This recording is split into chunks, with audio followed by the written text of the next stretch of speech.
Hey everybody, welcome back to Balanced Exchange. You're here again with Papa Bear and Cronus, and this time we're going to talk about social programs and socialism, sort of, okay. maybe. Hey, it's me, Rasan. I don't know, man. Huge hole in my, Yeah, just in understanding. My fellow Americans. Papa Bear here. As long as whatever you're doing doesn't hurt anyone else, I don't care. Different perspective of what an interesting topic is than I would assume. This is Balanced Exchange. And oh, you saying socialism a little bit? Maybe. Well, I'm going to start off with talking about socialism and like what it Yeah, actually means. I had to look it up because we have social programs in America, and you hear the word socialism thrown around a lot, and communism yeah, too. And I was like, all right, let me get into this. Obviously, we already talked about communism and I think some socialism, but mainly yeah. communism in a previous podcast. I know when we talked about UBI, we hit it a little bit, A little bit, but yeah, not like as a focal point. So yeah. So socialism isn't the focal point of this one, but American social programs are going to be the focal point. And I wanted to actually start off with actually talking about what socialism yeah. is, so people kind of understand like where I'm coming from. Actually, no, wait. Before we start any of that, we're missing out on a tradition here that we always do. Oh, It is yes. Papa Bear. What are you reading? So what I'm reading. So it's funny. I finished all my credits that so I broke my rule because you've got me hooked on this, and I got every single credit I had. I Yeah. spent on Awaken Online. Mm, I spent all of them. I'm glad So you liked it. I read not just like the main storylines, which is one, two, and three, but like the 1.5 and the 2.5 stories, The also side the side quest. quest. Yeah. So I read all of those, and I was done for the month. And I'm like, well, I still got like a week before I get Oh, more credits. oh, What am I doing? you're missing three. So then, huh? You're missing three. There's three other ones. The Yeah, but I don't have Yeah, credits. credits. Yeah. Okay, you wait for the credits. All right. So there was a bunch of free stuff that sounded interesting. So let me look at what the title was. I can't remember it, but it's so far it's been actually pretty good. There's an Audible original like creation that they Nice. did. So it's called Unsold, and it's by Will White. Oh yes, actually, I was gonna. It's the Cradle series. I was gonna recommend that to Yeah. you. Yeah, I've read the whole series, so yeah, I'm all Oh, caught up. so far it's pretty good. I was like, this is pretty good for a free book. Everything's free. Everything he wrote is free right now. Yeah, it's what they call cultivation novels. So Hmm. they're basically somebody cultivates techniques and gets better. And yeah, I love that series. Yeah, It's like it's lit RPG adjacent. yeah, it's So close. yeah, they don't have stats per se, but they sort of have stats. So Yeah, you well because the badges like kind of sort of count as levels, you know. Yeah. yeah, and then the badges. Oh damn it! Wait till you get further in the book Yeah. series. It's like it's really good. I'm glad you found that one on your own. Totally on accident. Yep. Well, you know what's funny? Like the only reason why I know about the Cradle series is because I read the first couple books of Awaken Online, and so I was tweeting at Travis Baldry. I'm sorry, Travis. What's his last name? Travis something. I Who can't is it, remember like his the last name. author or Yeah, he's the author. Pretty sure it's Travis something. But Bagwell? yeah, Travis Bagwell. So I was tweeting at him. I was like, "Hey man, love your books. What books do you recommend?"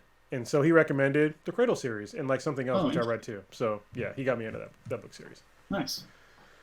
All right, and And you? What are I, you reading? I am reading "Seize the Day." Seize is in a body of water. Seize the Day. It's a very punny Hmm. book, and it's the Bad Guys book series, book 5. So it's also a lit RPG Hmm. series. So it's really funny because it's about a guy that's a bad guy that's Yeah. trying to go through these series of events. It's pretty cool. So you said as soon as you said the bad guys, this just happened yesterday. Addison just watched all of the Descendants movies or whatever again. So Oh, nice.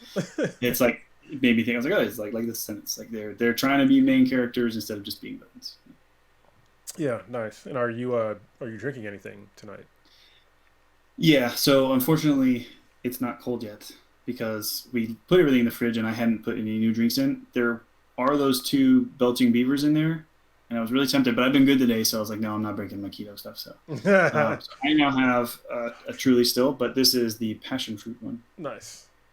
So it's not super cold. It's Our house is pretty cold anyways, but it's room temperature. I ran out of Trulies today, so I had my last Truly lemonade. I got to order some more from Costco. Probably tomorrow. The lemonades are way better. Like this is the original like standard seltzers, and this has nothing on it. Like I want my lemonades back. Yeah, yeah. The lemonades they're great, but sometimes they give me like a little bit of heartburn in the middle of the night, just a little bit. Mm. So Yeah, enough citric acid in them, maybe. yeah, maybe that's it. So hopefully it's not sugar because usually that can give me some heartburn too if I have too much. But it shouldn't be sugar because there's very little carbs. Yeah, it's probably got sugar alcohols or something in it, but Yeah, yeah. And I am drinking. I think this is the winner of the Bistro's Double IPA Fest from a couple weeks back. And it's Alpha Acid Brewing Emerald Hills Double IPA, and it is quite delicious. And if this is the Alpha Acid I'm thinking of, which I can tell in a minute if I can see what city they're from. Yes, in Belmont. They used to have a beer called Blacker Than the Blackest Black times Infinity, which is hilarious. And I've talked to the owner multiple times to try to get them to bring the goddamn beer back, and they haven't done it yet. yeah, and you're like, hey, we'll put it. Here's the label you should put on it. Yeah, yeah. But yeah, if you ever brought it back, apparently they use it as a base for another beer, which is also a really good beer. But and we both had the same name for the same reason. It was Yeah, a show called Metalocalypse. It was just a funny line that they had. So yeah. You mentioned that it's not what I would expect and should look it up, and then I figured that out. yeah, It's pretty cool. it's about Duncan Hill's coffee being the blacker than the blackest black times infinity. The way Nathan Explosion likes his coffee. So yeah. The talking about the drinks not being cold too, though. But now, so two things are going to change. One, there will be a fridge in here as soon as I can get it moved from my like isolation room I was in for a little while because I bought a fridge and had it delivered to that place. The red one, right? Yeah, the red one. Nice. And then we moved the kitchen fridge, the old one, into the garage. So the bottom like crisper drawers, all of them were totally janky. Like they would barely stay in place. Nothing worked right. So I was like, I'm taking all those drawers out, and it's going to be a keg. Nice. Like a I'm kegerator. going to get the kegerator in the garage. So I have a kegerator in here and another fridge, like a small one. yeah, you said that. I was like, man, you know what? It's got to happen. I don't know about being in here because that fridge, it gets loud sometimes. It's like really loud. So Yeah. although that might have been the water thing. That might have been the water system in it making a lot of noise, and now it doesn't have water hooked up. Oh, well, I guess you'll find out. Maybe. Well, it's in the garage. I'll be making so much noise I won't hear it anyways. That's for sure. Yeah, yeah. Those are fun projects. So I guess though. go ahead. No, those are fun projects. Making a kegerator, they're fun projects. Yeah, that's gonna have to go to the bottom of the project list though, because I still got an arcade to make that needs to go in the corner right over there. Yeah, And that's definitely next. So, priorities. but I was gonna say, should we make this a moment to go ahead and give everybody a public service announcement? Yes, we have a new store on Teespring. So if you look up Balance Exchange, oh, you're talking about the other one. So at this point in watching our videos, you may or may not know that I am an active duty United States Marine. And I've been doing this for 20 plus years, so I know that it's really important for me to make sure to get this out there. If it's your first time watching this, please stick around and make sure you understand the disclaimer. If you've watched a whole lot of our episodes so far, feel free to go ahead and jump ahead to the new content. So what I need to talk about today is that I am not authorized and have no way of being approved to speak on behalf of the Marine Corps. So any opinion that I give or any concept that I discuss today is the position and the opinion of just me, myself, just a man who has a bachelor's degree in political science and a master's degree in leadership and organizational management and has spent my whole life looking at government structures and social contracts and how these things are supposed to work, what the philosophies and things behind them are, and read a lot of books on that kind of stuff. And it's definitely one of my personal and key passions. And so when you hear me maybe give a position or a concept on something, that is only my own position. I am not a public affairs officer for the Marine Corps. I am in no way giving what the Marine Corps' official position on anything would be. And honestly, a lot of the topics we're going to cover here, I'm pretty sure the Marine Corps doesn't have a particular position on. So if you do have any questions about what the Marine Corps' policy on certain things could be, you can definitely research that and find those out, or leave a comment or send us a message if you can get a hold of us somehow, and we can maybe be able to answer those questions for you. So with that said, let's get you back to this week's content. The other one, that works too. Oh, this one works too. Well, that one will get dropped in, and then yeah, we'll edit some stuff out. So you get a PSA on top of we have merch now. So PSA and then add. You're like, oh come on, people. Yeah, so we'll start soon. Don't worry. Anyway, we have a store on Teespring, and it's with some of the things that we've said on here, like decentralize everything, and there was a few others that like infrastructure is sexy, you know. That was my favorite. Like that's my favorite so far. Put a little bit of effort into that one. What was the first one? It was like scarcity versus abundance. But Yes. I don't know. I may need to rework that because I feel like that needs something. If anybody's got a good idea for how we could depict that better, I thought about having like scarcity really small and like abundance really big. And maybe it doesn't even fit right, right? Like it's like got to be chunked into two words or something. Yeah. Two points. I don't know, but I think it needs to look different. But check it out. I mean, I'm trying to make them so that they're fun to wear, but also can help you make a statement because I think the topics we talk about and like the lessons we're trying to learn from each other and help everybody else understand, like it's important in these conversations we need to be having, and it might spark that conversation with somebody, especially the like infrastructure is sexy one. I think someone's going to be like, what? And you'll Yeah. have to explain. Yeah. And it'll be good. And also it'll help. It's kind of hoping mine would be here by the time we had this one. Yeah, I ordered one as well. Hopefully I'll get it in the next couple of weeks. But it also will, help us out, to get these going. Because actually, these take up a lot more time for me, at least me, to like make a podcast. These take up more time for me to like prepare for, because I have to like actually do a good amount of research, and my time is worth money, considerable amounts of money. So Same. Yeah. And like normally when it's my turn, like I felt a little bit relieved today because it's your turn. That like I didn't have to come in with notes ready. I don't have anything, and I totally forgot about the time. I was like, oh my god! I was like, well, at least I don't have to be fully prepared today. yeah. I get to just come off the cuff and try to help you out. And luckily, I was prepared today. So, yeah, I did a good amount of research for this one. So, anyway, we'll get back to the topic. So, the first thing I want to talk about is what socialism actually means, like the actual definition of it. And then we'll get in kind of the meat and potatoes of this podcast, which is about U.S. social programs. Okay, so socialism means it is an economic and political system. It is an economic theory of social organization. It states that the means of making, moving, and trading wealth should be owned or controlled by the workers. This means the money made belongs to the workers who make the products instead of groups or private owners. That's the basic definition of socialism. And if you're into Marxist theory, it's a transitional social state to overthrow capitalism, and then they'll have the realization of communism. So, and when we want to get into communism, it's basically an economic ideology that advocates for a classless society in which all property and wealth are community owned instead of by individuals. So I think that for the most part, most people, when they say socialism and communism, they kind of have wrong views based on those two definitions. Because when most people talk about socialism and especially communism, like, what are the first two countries you think of? Papa Bear? USSR. Yep. And the other one is? China. Yeah, those are the first two that always come up to mind, right? And Yep. a distant third will probably be Cuba, right? Yes, most people think of it. Cuba is a socialist country or a communist country, however you want to think about it. And I found it fascinating that over the past year or so, actually for a while now that I've done the research, for a while now, anytime we start talking about social programs, inevitably somebody will say we should not go down the road of socialism or communism, because these are either communist or socialist programs that we should not have in the United States, because communism bad, socialism bad.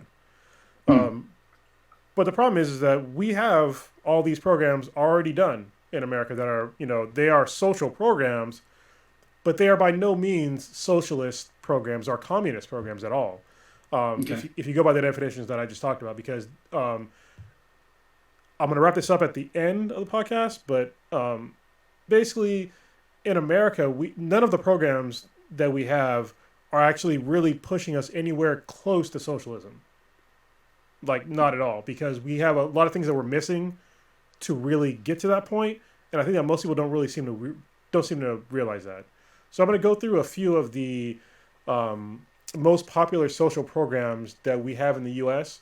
that some people think are socialist in nature. And so Okay. these are just some of them, not all of them. And I'd love to hear obviously this That can would be be some a input. What's huge up? list. Yeah, it'd be a huge list. So I'm just going by the ones that are more commonly known by most people.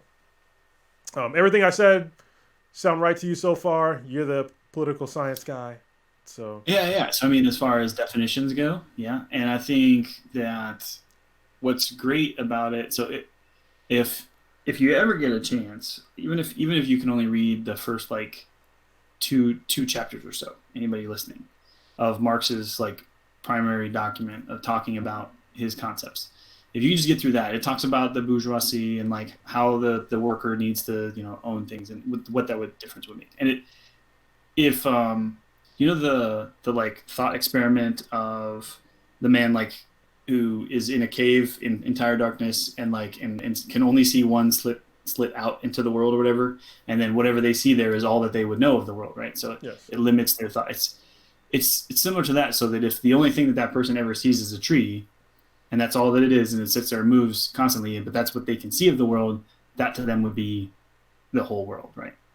Um, so it's a thought experiment to then say, what if you shift what that perspective is? How would that affect the person's mindset and what they think of? And it's not realistic, right? None of us live in a cave in darkness with one slit of light that is all we ever see. But it's important to think through these problems and think through these thought experiments in order to say what would be in this unique state, the state of the human mind. And that's kind of what he goes with. I think that the issue that most face was that, or most organizations face that really went towards trying to go towards it, is that it's unrealistic to be able to accomplish if you're trying to like put it in place. It has to grow, and that's what he talks about. But that has never happened ever. So even in this scenario where we talk about these states that are socialist or are communist, like they're not pure communist from the sense that they grew to it and are doing it in the purest sense that Marx sent, because it's unrealistic to think that humanity could ever do it. It was a thought experiment to say, what are the things we should be doing if things were perfect?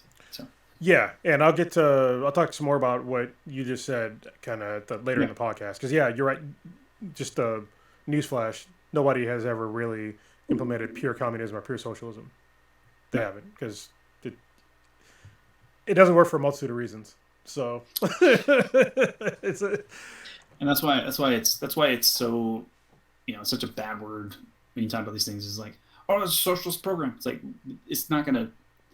First off, that doesn't inherently mean it's gonna fail. Explain to me why what your belief is that means that it's automatically going to be a failed project. Yes, and so that whole thought process is what led me down this whole thing. Is like, what are they talking about? Like, we've had these other social programs, so let me look into them and then see how they fit into the confines of socialism or communism. So the first one I want to bring up is the temporary assistance for those in need, and that is basically welfare. So even though it kind of replaced welfare, but everybody assumes that it's welfare.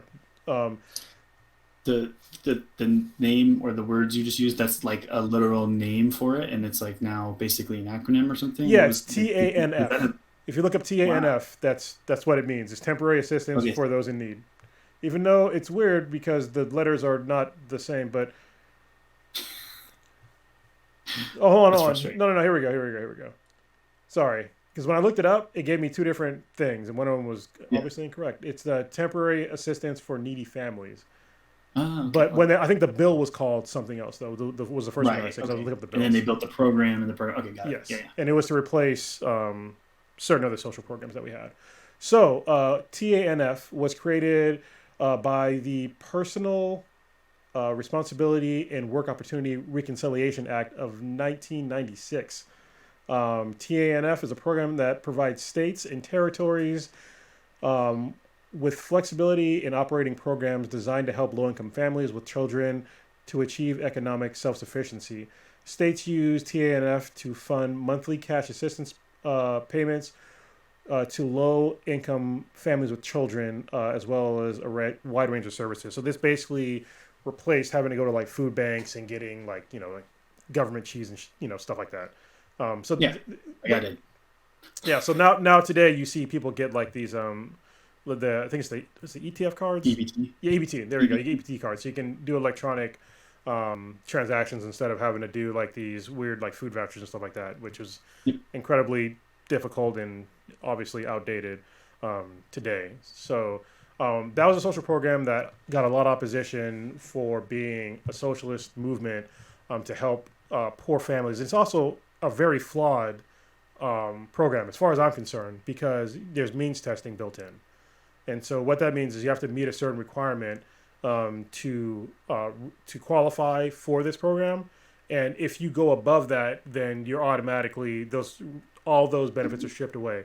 So what can happen? I know this from friends and obviously other stories that are out there, is that if you are working and you're in your low income, you could be on TANF and various other programs. But if you go above a certain dollar amount in your income, then all that stuff is stripped away.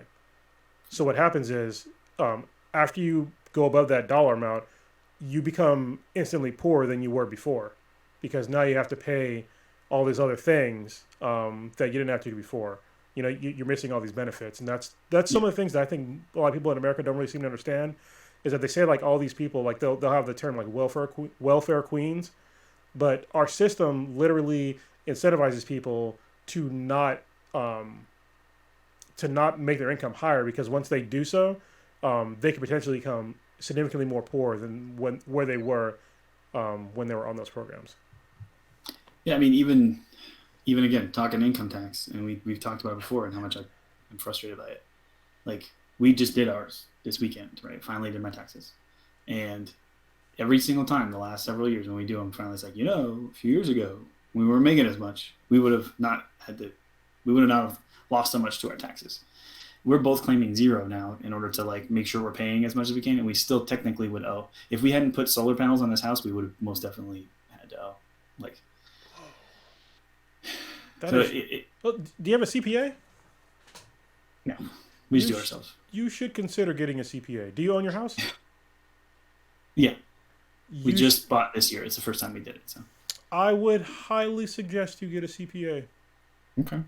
In the future, so like a personal one. And then how do you do? You do it on retainer, or how do you do yours? Yeah, just every year. I just actually changed my guy because my guy now only does firefighters and people that are way wealthier than I am. So basically, just every year I have a tax guy that I go to, and I just have him. I send him all the stuff that he needs, and then he fandangles the numbers, and I get a return back. So this is my short story about how I was getting screwed by taxes. All right. So I'm pretty sure I'm getting screwed right now. Yeah, I can guarantee if you're claiming zero and you own a home, I know you're getting screwed. Unless you have unless you're doing something crazy with your income, which I doubt. I invest for Addison's college fund. No. And that's it. Did you pull out a bunch of stocks? I mean, that's all. No. So all right, I bought a home back in the early 2000s, and I owned the home for 2 years, and I was going through H&R Block to do my taxes. And I was owing taxes 2 years in a row, and I was like, how am I owing taxes when I own a home? Like, this is tax deductible. Like, how am I possibly owing taxes? And I was claiming like one, maybe two. So after the second time, I was like, hey, the lady that was doing my taxes was like on the phone with somebody, like speaking Spanish. I'm only saying this because this is literally what happened. Because she was the only person there that could speak Spanish, so she was helping somebody on the phone that could only speak Spanish. Yeah, so she was barely paying attention to what like my taxes were. So I was like, she told me like how much I owed, and it was like $3,000, and I was like, there's no way that I owe $3,000 again after owning a home. So I was like, you know what, you can keep that. I'm gonna go find somebody. I talked to my brother, and he was like, hey man, I got a good CPA. Like, why don't you talk to him? So I ended up getting back like $2,000 or $3,000. So that's the difference it can make. And I've had him for years. I haven't owed taxes in forever. I've always gotten a lot of tax dollars back. When I went to Iraq for a year, I got back like $44,000 in taxes. So. Okay. Yeah. We talked about it. Like I said, this year might be the year we really need to go to something. And it'll probably be next year, because this year was like a partial year where it was weird. Actually, that probably would have been the most important year, where she worked partly in Okinawa, partly here. So 2 different jobs, job gap, and all this other weird stuff. So. I'll send you my tax guy info, my new one. He's in San Diego. So okay. I do all my stuff remote. Like, It's not like we need to sit down face to face with each other. It's No, not at all. here's my stuff. Yeah, you It's just all online. yeah, it's super easy. I mean, it's super easy. So I haven't seen my Yeah. tax guy, and I think I met him once. I haven't the new guy I haven't met at all. So I just talked to him on the phone You know, once. if we didn't have income taxes, we wouldn't have to deal with it. Yes, exactly. But that's a whole different. All right. Anyway, back on track. All right. So another program that people think is socialist, especially right now because it keeps coming up, is Medicare and Medicaid. Because we always talk about, especially recently with with COVID, is universal healthcare, and so it's been a big deal. But obviously, some folks seem to be very hard on saying that hey, we don't want to be a socialist country. Government healthcare is bad. Blah blah blah blah blah. I get that, but we also already have Medicare and Medicaid, and it's been a very popular program, which I'm sure nobody wants to go away. But when it first came around, everybody said it was a socialist thing, and it's bad, but it's widely successful here. The Medicare and Medicaid Act, it was the Social Security Act amendment of 1965. So it's been around for a minute. All right. Medicare is a federal program that provides healthcare coverage if you are 65 years, 65 plus years, or have a disability. No matter if you have a disability, no matter your income, Medicare will cover you. Medicaid is a state and federal program that provides health coverage if you have very low income. So these are things that we have in place. That's a social program that helps people out. That I don't think anybody today would want to consider removing those benefits from people.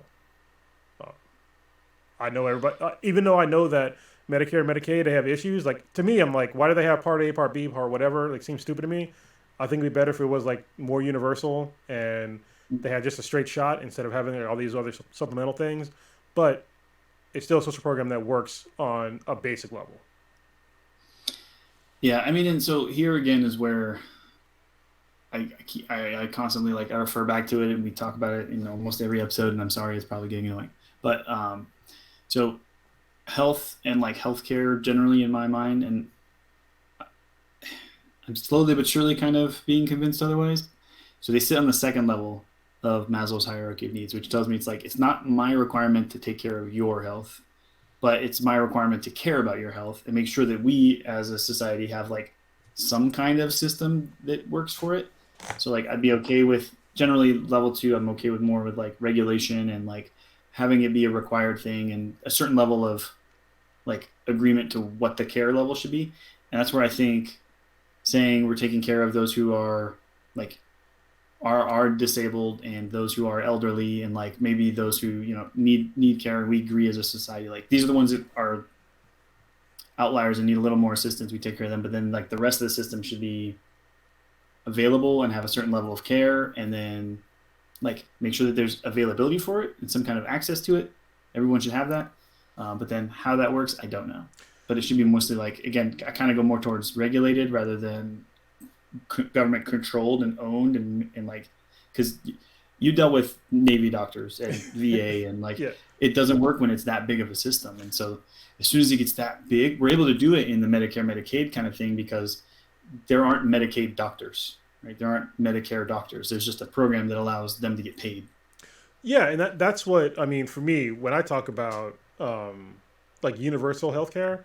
I think that we should utilize this infrastructure that we already have and just regulate it a little bit more, so we actually have where the government can actually say, "Hey, there's caps on certain things, on how much you can charge," and For insulin. yeah, that's a major one. That's what I was gonna bring up too. An easy one. It's Yeah. an easy target today.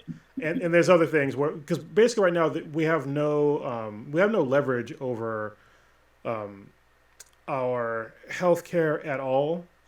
I was doing some research on other countries, how they deal with healthcare, and I found it very odd. Just think about it when you go to the doctor. Say you're gonna have a baby. Has anybody listening to this podcast ever gone to where you're planning on having your baby and asked them how much it's gonna cost? No.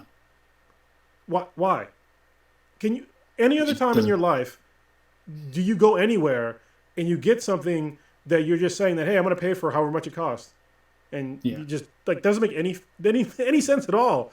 Like that from a basic level, we're getting But I swindled. mean, so then what becomes the options, right? So the same as like if we were going to go purchase a car, I'm like, let me look at the, I want this particular option and then not this one. And so then like before you doing these procedures, you're going to get the checklist and like decide what kind of care you get. Yes, and how much it's going to cost. Yeah. You be an actual informed consumer because we talk about here in America, we tout capitalism a lot, but capitalism has no place at all. Like there's no form of capitalism at all in healthcare. It's literally broken. Like you can't say it's capitalism gone right when you can't tell me how much anything's going to cost. Yeah. Because I mean, I can see, and my own analogy in my head is kind of falling apart too. Like, so say I'm like, well, I don't need this particular part of that procedure, and I'm good. And then like, if you said, I don't really need those airbags, I don't really want those. Yeah, that's going to cost me $3,000, $4,000. Like, no, you have to have those because there's this law that says you have to, and it costs this much. You will get those. But then if you're like, well, I don't necessarily need those extra like on top like badass high beam like fog light cool like go off road things. It's like, okay, well those are a thing you don't necessarily have to have, but let me explain to you because I'm a salesman. Let me explain to you the benefits of that thing and why you're going to want to have it, and they're going to sell you, but you can still choose as a consumer to not do it, to do it. So it's like my own argument. I'm like, well, having the itemized list just to be, even if at the end you're like, yeah, I'm good, all of it, you made it all make sense. I totally agree. You at least understand what you're paying for. Exactly. And you could argue too, be like, that costs that much, really? Yeah, and then it would offer you the opportunity to at least shop around. Like, say, if you want to get a knee replacement, and some hospital is going to charge you like, I don't know, we'll say $60,000 for a knee replacement. Just a number, just a random number. But then you shop around somewhere else, and it's maybe $45,000 for the same amount of care. Like you can also look up like how many successful surgeries has this place had? Like a Yelp or whatever for hospitals. It's got 4.5 stars now. Yeah. I mean, seriously, it would literally drive these costs. But we don't do that because this is going to get back to like workers' rights and communism and socialism thing at the end. But we don't. They are incentivized to not show us the cost of that because they're reaping record profits through the vagueness of the cost of healthcare, and the fact that. For the most part, they're playing like this game. Right now, you don't see the game because actually you might have with TRICARE, but it's less so with TRICARE. In corporate health insurance, they like to.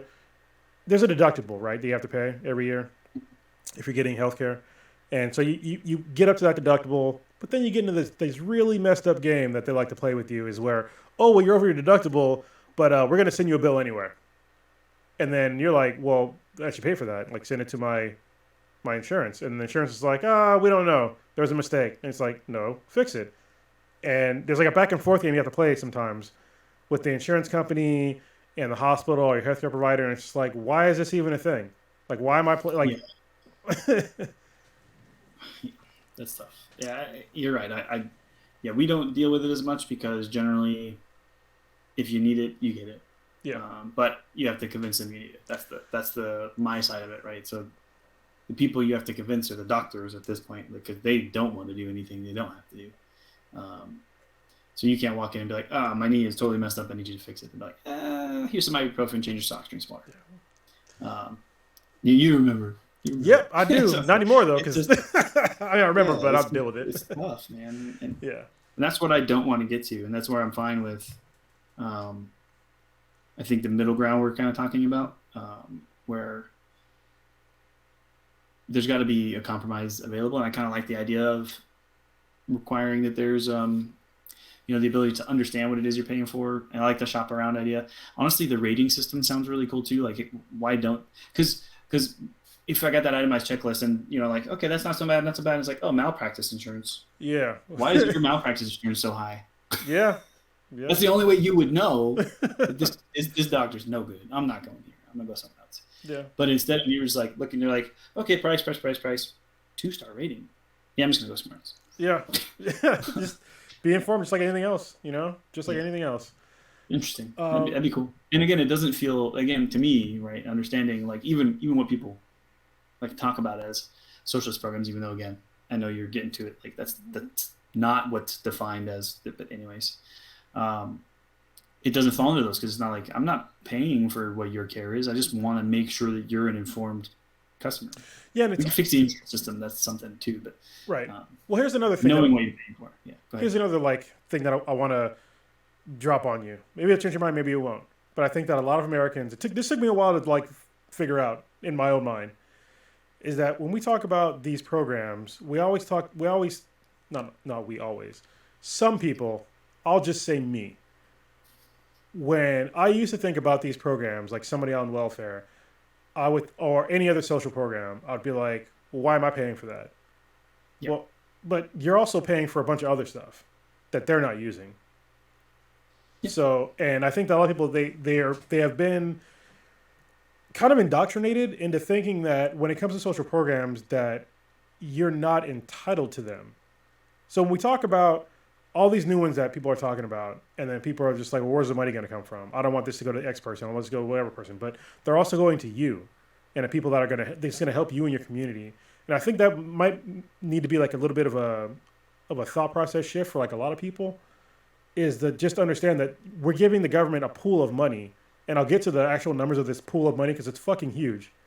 And in this pool of money, people are telling me that we can't afford certain things. And in this same gigantic pool of money, that we can't put aside a little bit of money to help those that are in need.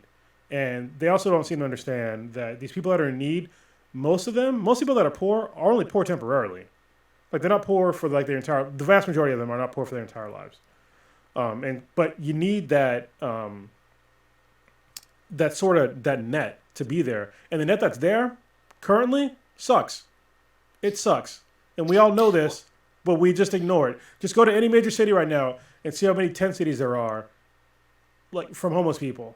And people just drive by and they don't even care. Meanwhile, the media and parts of the government will tell you, oh, well, unemployment numbers look great right now. How do they look great when I can literally, drive a mile down my road and see a tent city full of homeless people?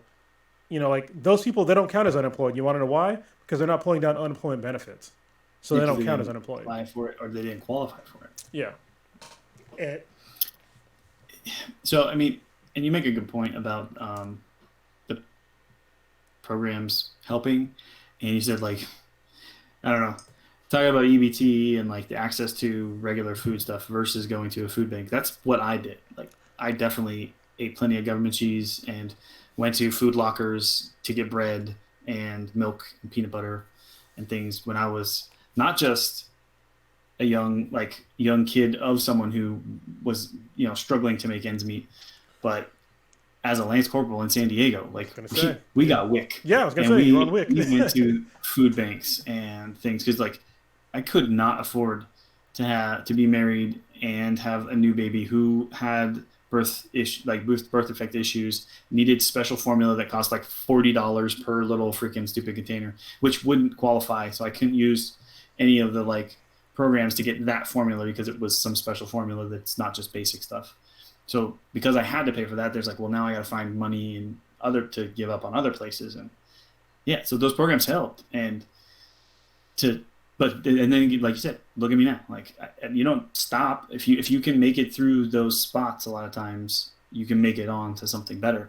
But I think in the minds of many people that, like you said, that thought this and maybe think this to this day, of the like, why am I paying for that? Is just that if the program doesn't incentivize or like encourage or support people in a way that they can move through it and move on to something else, especially in that scenario you mentioned, like as soon as you hit a certain dollar amount, you lose all these benefits, which drops you back to like here, like, am I still going to struggle here? Then why did I do that? Yep. As long as it's like here's the threshold. And then notification awareness and like a trickle off effect or something to that effect. Like, hey, make it so you can ease your way back into having enough and understanding what your budget's like. But I don't think that the job like help programs a lot of times in those things are good enough. Like, hey, if you're on this thing, you should be getting assistance to like make sure you're prepared and able to get a job that you're qualified for or get trained to be more qualified. I don't know. Yeah, well, that's one of the reasons why everything you just explained is like one of the reasons why I like the UBI thing, because it's easier. Like, here's some money, go figure it out. Yeah, and we'll do a follow up on UBI because there's been studies that came out because a bunch of cities have done it recently and they have actual data back on like what people did with the actual money. And it's pretty Okay. it's pretty positive. So You said we got to do a follow-up UBI episode? yeah, we will, because there is, I think it's Richmond, California. Oakland's going to do it pretty soon. There's like two other cities that have completed their trial run of UBI, and people. I knew what was going to happen. I had high hopes, and what I thought was going to happen literally happened. So I think people will be surprised if you're anti UBI, which I understand. UBI sounds stupid from the like just thinking about it, but it actually helped a lot of people. But not this podcast. So Another day. yeah, another day. Because I haven't had a chance to like look through all of the data yet. Anyway, we also have the Earned Income Tax Credit. This is a Tax Reduction Act of 1975. The Earned Income Tax Credit subsidizes low-income working families. The credit equals a fixed percentage of earnings from the first dollar of earning until the credit reaches maximum.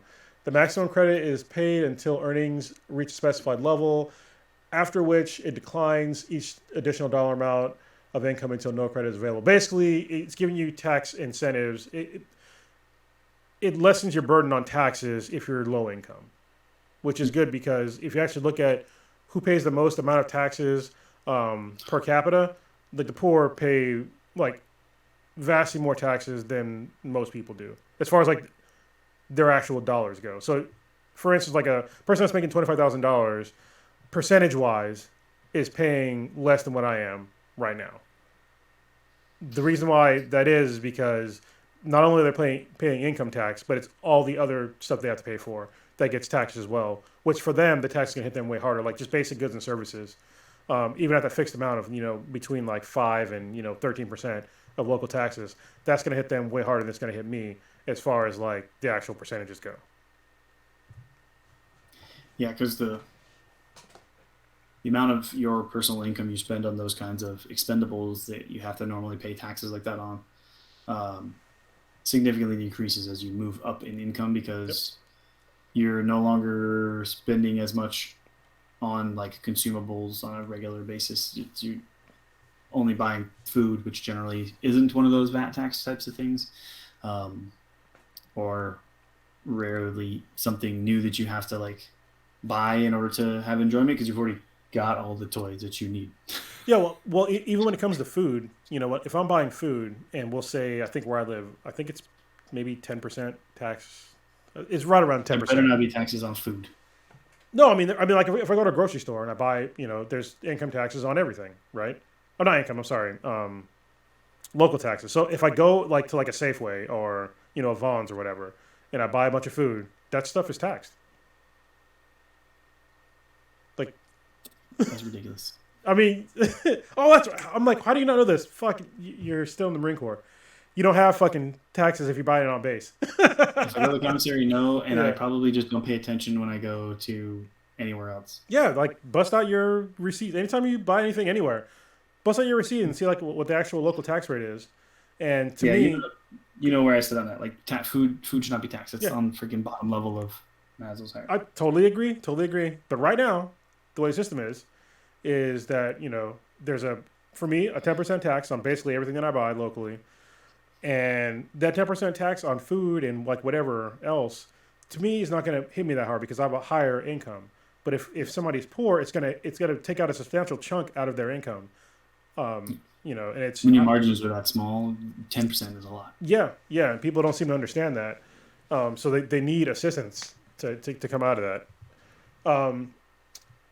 Only a couple more to go. Oh, actually, we have plenty of time, so we're good.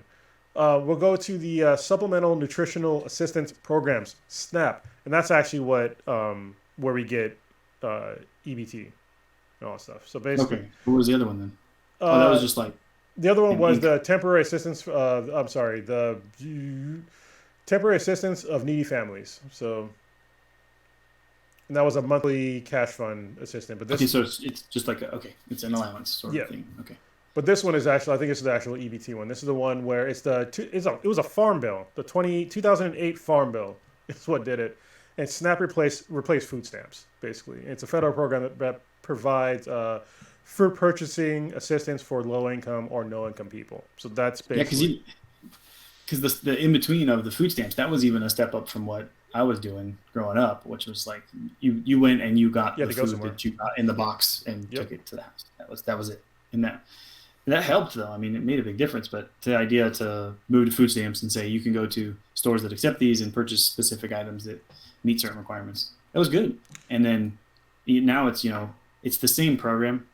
It's just with modern touches where you're using a card instead of a coupon. Yeah. So I mean, it works better, but it's also another one that has some.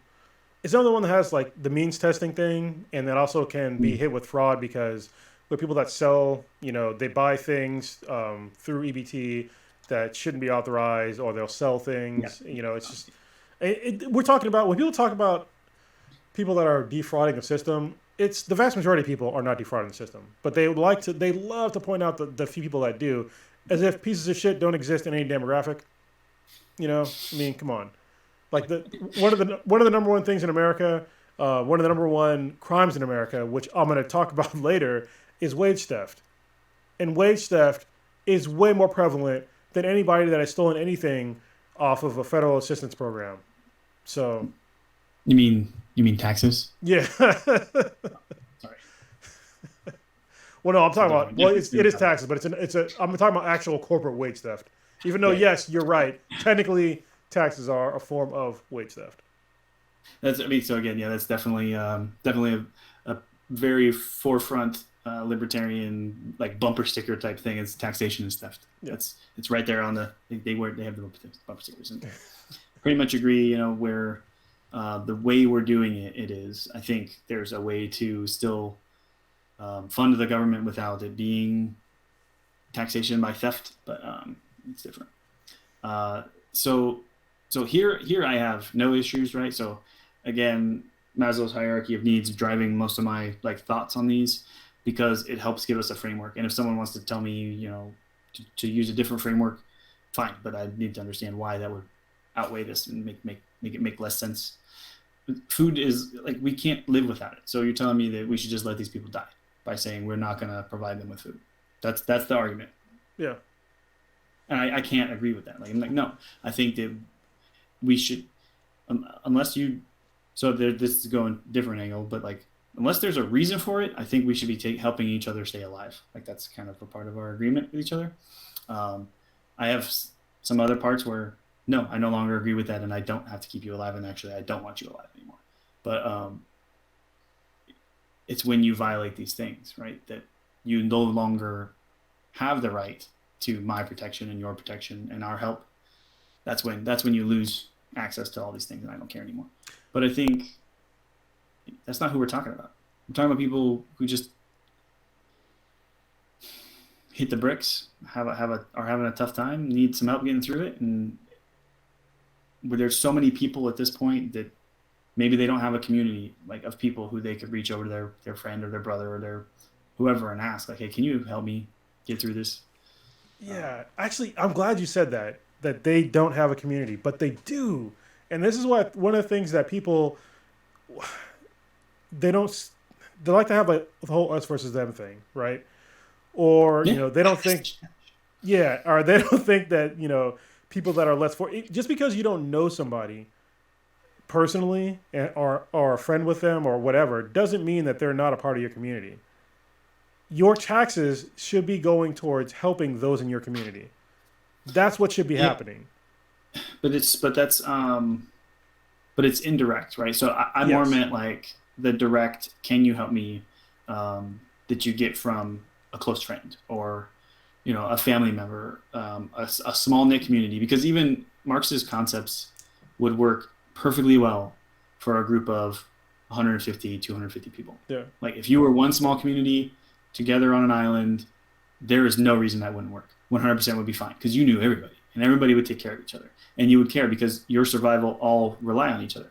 When there's 330 million people in our community, like I don't know hardly any of those people. The percentage of that I know and like could be asked personally and then be like, yeah, sure, and help them is very small. Like it's much smaller than things. So then you're talking about a community at large, which yes, but it's not the same thing. Like we're not all going to agree to every single applicant for this program and say, yes, I'm willing to give you specifically, James, some money. Like Yeah, that's not happening. yeah, Not going to no, happen you're because right it's on that level. impossible. But we're paying like what I'm saying is that we're paying taxes to have people that will take care of that, to have people that can distribute the money. Yeah.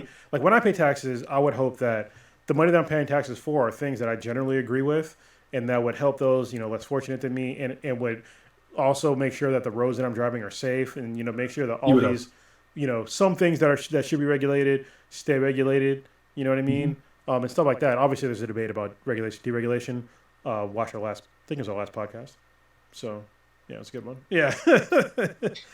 But yeah, I mean, but I think that throwing this, having this pool of money and having it misappropriated, for the most part through some of these programs, through like means testing and just like short sightedness. Like we talk about, the homeless issue that we have in like the vast majority of the United States, and all these major cities that have major homeless crises, they have millions of dollars, if not billions of dollars, in tax dollars that go towards that problem. But it's like if you took all those millions of dollars, you couldn't just fucking build homes. Like they're called homeless. The problem is in the name of what they're Yeah. called. Like how is this an issue? And yes, I understand that they, some of them have mental health issues and all these other things, but their So, basic needs is a house and food. Like food and shelter should be everybody's basic necessity. That shouldn't be. It shouldn't cost that much money. You shouldn't need to have um, a bunch of commissions and all these other things to like figure that one out. Like it seems very easy to me. yeah, there's a whole nonprofit organization for that, right? Yeah. Habitat for Humanity exists because they are screwing this up constantly.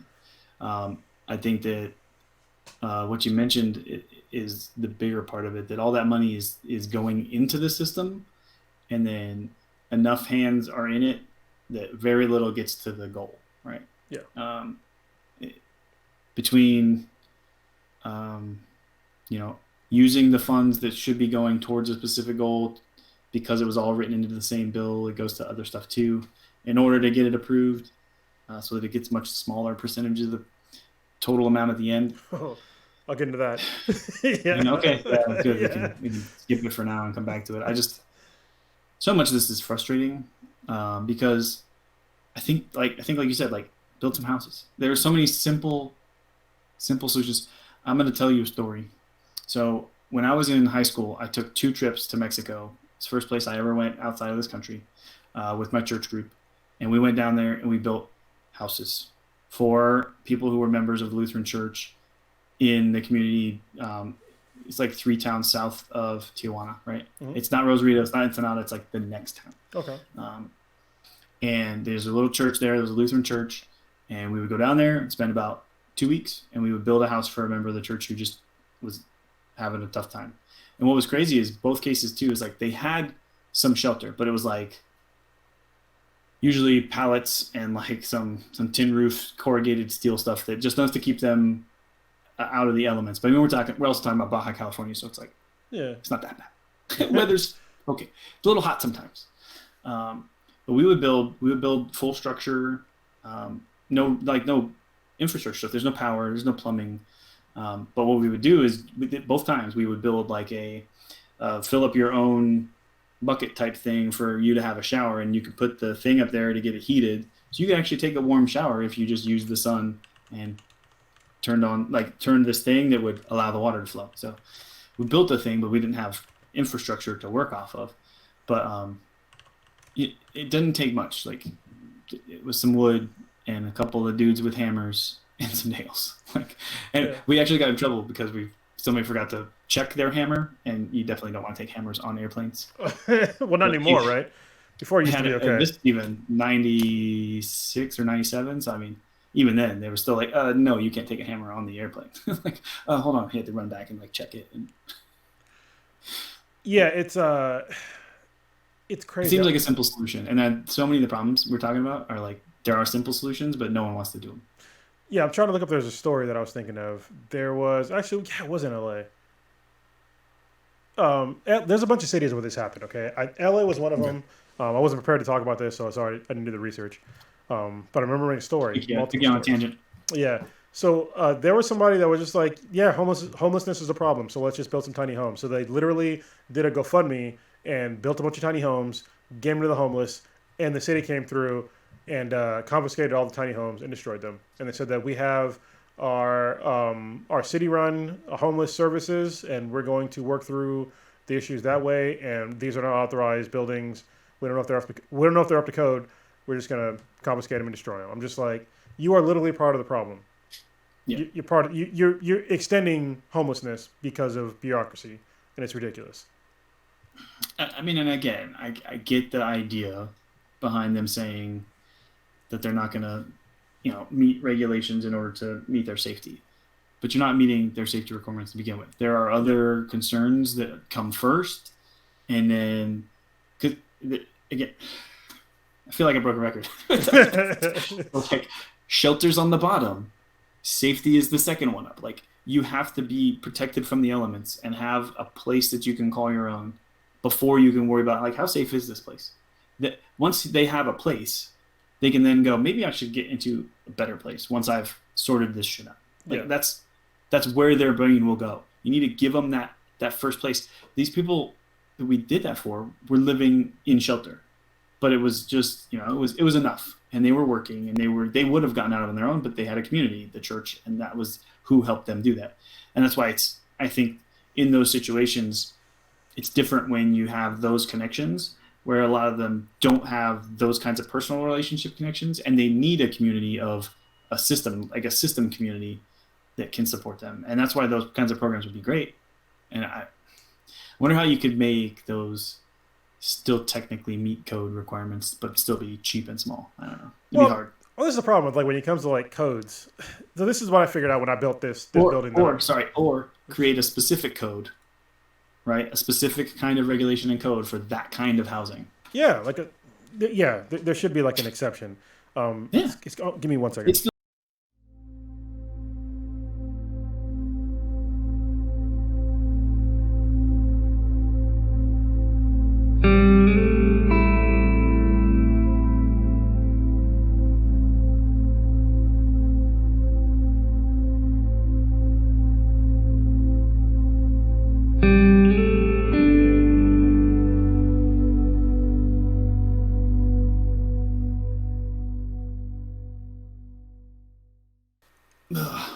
Sorry, I was just trying to slide away to grab another beer as you were talking, but I want to hear what you had to say. I've been waiting to like segue at a moment to be like, oh, can we take a quick break? Because I wanted to get another drink too. We got to do like a code word or something. And well, so I think that fridge will fit right here. Nice. Underneath this table.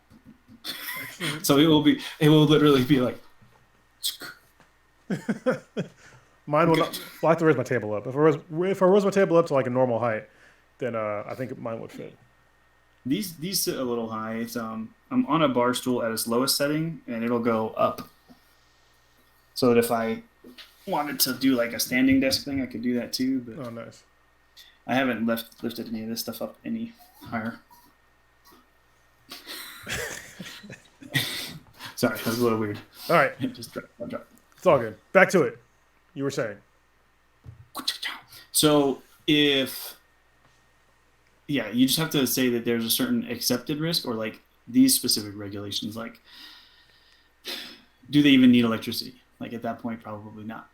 And if you have no electricity, then the codes for like you don't have to have outlets every 18 inches or whatever. Like there is no requirement for that because there is none. Like, it's not even here right now. I don't know, but it would be deciding what the things are that are requirements and going ahead and putting something together that makes it so you could build some very cheap housing to meet the needs for this community, right? This community that needs support, so that they can transition from that to the next step in their life, which might be being identified as someone who needs support by going to get some mental health care. Yes, which got defunded back in like the 80s. But that's a whole different podcast. Which is why I have so many people with mental health issues in jail. As you were talking about, like building codes and stuff like that. Like the building that I'm in, technically, I mean, it's not coded, but it's also I'm like barely out of regulation. But this is the problem with like regulations when it comes to like building codes for like small buildings. It's a lot of it comes down like to like materials and stuff like that, but they Mhm. don't sell materials that would be of concern. Like you literally can't buy insulation that's dangerously flammable anymore. Mhm. You can't buy asbestos. You can't buy leaded paint. You can't buy non-insulated wires for your home. Like there's all these things you can't do. So it's like it's already regulated on one end, where I literally have no access to something that is that would make my building or more dangerous. But they're still there. So crazy building codes. Well, and like so today as was probably actually I don't know if it's going to be included, but anyways, today we had appliances installed. I don't know if we really included that in the talk. So the guy, when he was taking the fridge out to connect the new lines for the water to the new fridge, was like, "Hey, I just recommend you'd like want to replace these copper pipe things that are here. No one uses this anymore because it's dangerous and it's crappy." Like no house built in the last 10 years would have this in it. I was like, oh, good to know. The ones that go to your Like, fridge. what should I use? It's like, oh, this. I was like, oh, like this thing that I just installed. Okay, got it. Because I wouldn't have been able to go find that. But then that means that a house that was built in that year only has to meet codes for that time until you make a change, and then those new changes would have to meet the new code. I'm like, oh my god. Yeah, and then well, what's crazy is that I watched like not an old video, a video like a little while back about actual building codes and like how the building codes that we have now are actually pretty terrible. So I guess it's on the other spectrum of like, especially like depending on where you live, like the terrible building codes, like they're actually not that safe to begin with. So like if you go to like Florida and like where houses are made out of like materials that will not survive Yeah, hurricanes or yeah. whatever, it's like, well, yeah, building codes. Why aren't these built up to code? Yeah. No, they're not. They're built. They're They built were to built up codes to that are code. requirements for that area. Yeah, but it depends on where they were built. So it's like if you have a building code, but it's only really relevant to the time that it was built. What are the point of having those building codes? So it's twofold. It's twofold. It's they're not gonna fix the codes for those regions specifically for two reasons. California, they did right, so they realized there's a problem with earthquakes. I think they have earthquakes in California. Yeah, a little bit every now and again. So there's like requirements, like you have to build to support a specific targeted thing. So we spent the last 7 years prior to moving here in Japan, in Okinawa, who gets hit by a typhoon at least once a year, Where it's real usually safe. 2, 3 times. And typhoon, same thing as hurricane. For those who don't know, it's just different hemisphere. And like, so story time was in 2004 when I was headed to Okinawa for the first time. I got stuck in Yokota in mainland Japan. Oh darn! I had to spend a weekend in Tokyo. Um, because there was a typhoon that was hitting Okinawa. And they're just like, hey, this happens, no big deal. We'll put you all up in hotels here, and we'll ship you guys down on Monday. This typhoon was like one of the most horrific ones they had in a long time. It moved from the Pacific Ocean across to the South China Sea, like across Okinawa, and they like call all clear, and it like slows down, stops, comes right back across the island again. They're like, ah, I get hit up again, slows down, comes right back across again. It did it like 3 or 4 times. Like it Oh just shit. kept beating up the island back and forth, and then finally rolled off for like. So that happens. No houses, no problems. Houses don't get tore down. Nothing gets destroyed. Cars get moved around. Like bikes get flipped. People's windows get busted because bricks get tossed out because someone didn't put their trampoline away. It's gonna fly into someone else's yard. But like, the houses are all still standing. Yeah. That would not have happened in Florida because of insurance companies lobbying to make sure that the regulations don't change so that they can keep getting money off of people to charge them for insurance to then rebuild their house for I'm, cheaper. And Yeah, I mean, honestly, I think the way that I think Japan does it. I mean, they retrofit things, but in America, we don't really retrofit anything, hardly ever, unless it's like literally falling apart. Like as you can visually watch it falling apart. But I also think that in Japan they use tax dollars to retrofit those, certain buildings and other things, or they should actually make it a requirement to retrofit things, which we don't Part do. of it is that. Part of it's that because they definitely update stuff, but they don't in as much. But I think part of the reason Okinawa it works, where they're the ones who get hit hard by typhoons in Japan. Mainland Japan will get hit by a typhoon from time to time, but it's nowhere near as bad. But Okinawa, I'm going to put it on this is that almost all structures that now still exist that aren't like um, intended to look like traditional old Okinawan buildings in order to be a part of a park. Like this is what cultural history, looks like.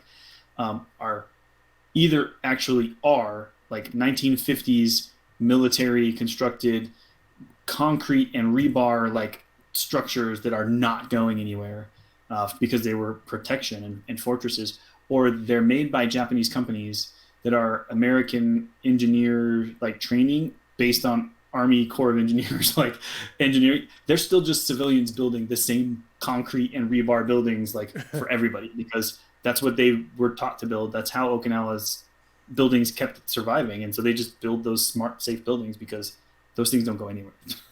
Yeah, no, I mean it makes sense. I mean they put safety as a priority for their citizens, which makes sense, which we don't really do a lot of here. Yeah, if I built a house in Florida, I'd build it out of concrete and rebar. Yeah, yeah. And I also like how in Japan, like the way they build like their high rises, they're on like plates. So when there's a fucking earthquake, the plate moves, and the building is okay. Just saying, we can learn from that. Did you have you seen how Tokyo Skytree was built?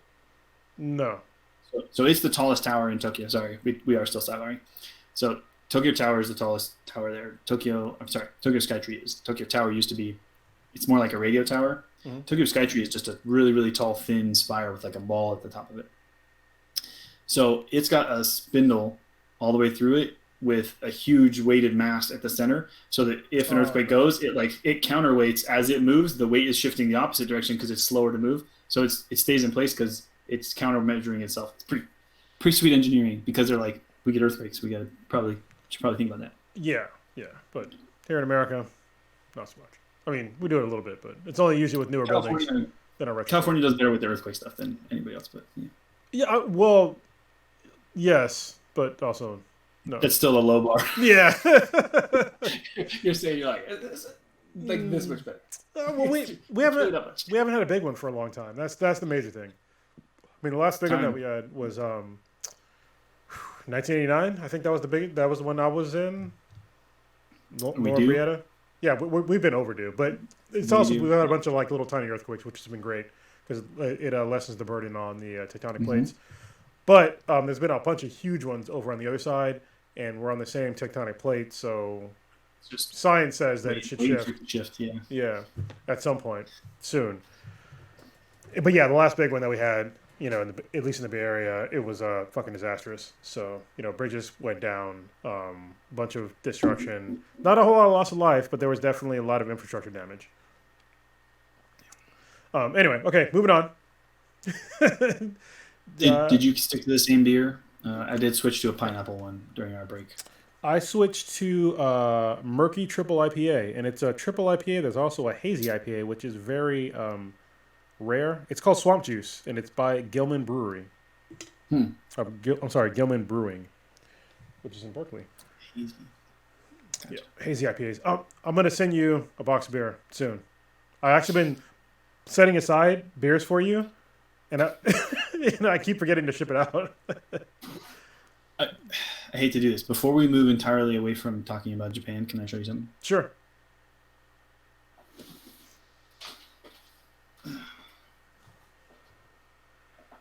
Because I know you don't necessarily have time to watch all of our stuff on Addison's channel as well. You probably didn't see that I got this in. So. Oh shit! A bonsai tree. That's dope. A Lego bonsai tree. Yeah, that is pretty cool. It's pretty amazing. Can't wait to have that set up on my desk. So should have moved that up there during the break. That is pretty dope. All right. Yeah, that's pretty amazing. Sorry. Going on to the next. I saw that out of the corner of my eye after we talked about Japan. I was like, he probably would get a kick out of that. Yes, I do definitely appreciate that. Yeah, I need to get one of those. I need to do some Lego stuff again with my 4-year-old. My 4-year-old can play Mario Kart now and Mario games, which is weird. But anyway, Dude, totally ready for Lego then. yeah. You send me beer, I'm gonna be sending you Lego. All right, I'll send you the bear. Um, Moving on to the next one on my list of not all social programs, but the most popular ones that I've seen, Okay. is Social Security. Right. This is one of the ones that anytime I hear these people talk about no social programs, I'm like, well, what about Social Security?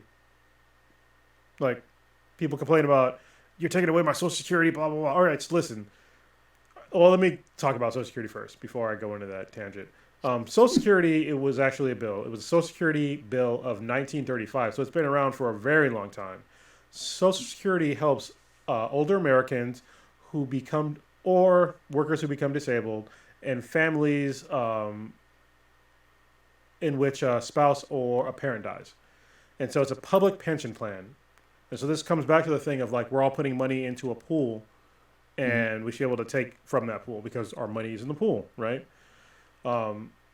There are actually two different trust funds. There is the Old Age and Survivors Insurance, which is called OASI, and that's a trust fund, and that pays for retirement benefits. And there's also the Disability Insurance, which is DI, and that's also a trust fund. Workers pay 6.2% of their wages into Social Security on up to $142,000, a little bit more than that, $142,800, which is kind of weird because the wealthy actually don't pay their fair share. I wasn't aware of that until I was doing this research. So everybody else pays 6%. What's it after that? That's where it caps there. Like they don't. So once you get to $142,000, I forget what it goes. It goes down, but I forget the exact number. It goes. Fuck, I should have wrote that down. But basically, it caps it out so you don't have to pay anything more than that, or you pay less. So this is how some people that are well, actually everybody that's wealthy, which I guess I'm above that tax bracket now. I didn't know that I'm not paying the same amount as somebody else, which is really weird. And employers are supposed to contribute another 6.2%, but there's also ways that employers don't do that. So, which is kind of messed up. Wait, so you're saying it's not matched? In certain situations, employers can not match it, or what they do is they lump it into taking out of their employer's wage. So they fuck them out of wages. You really are still paying 12. Yeah, so it's pretty messed up.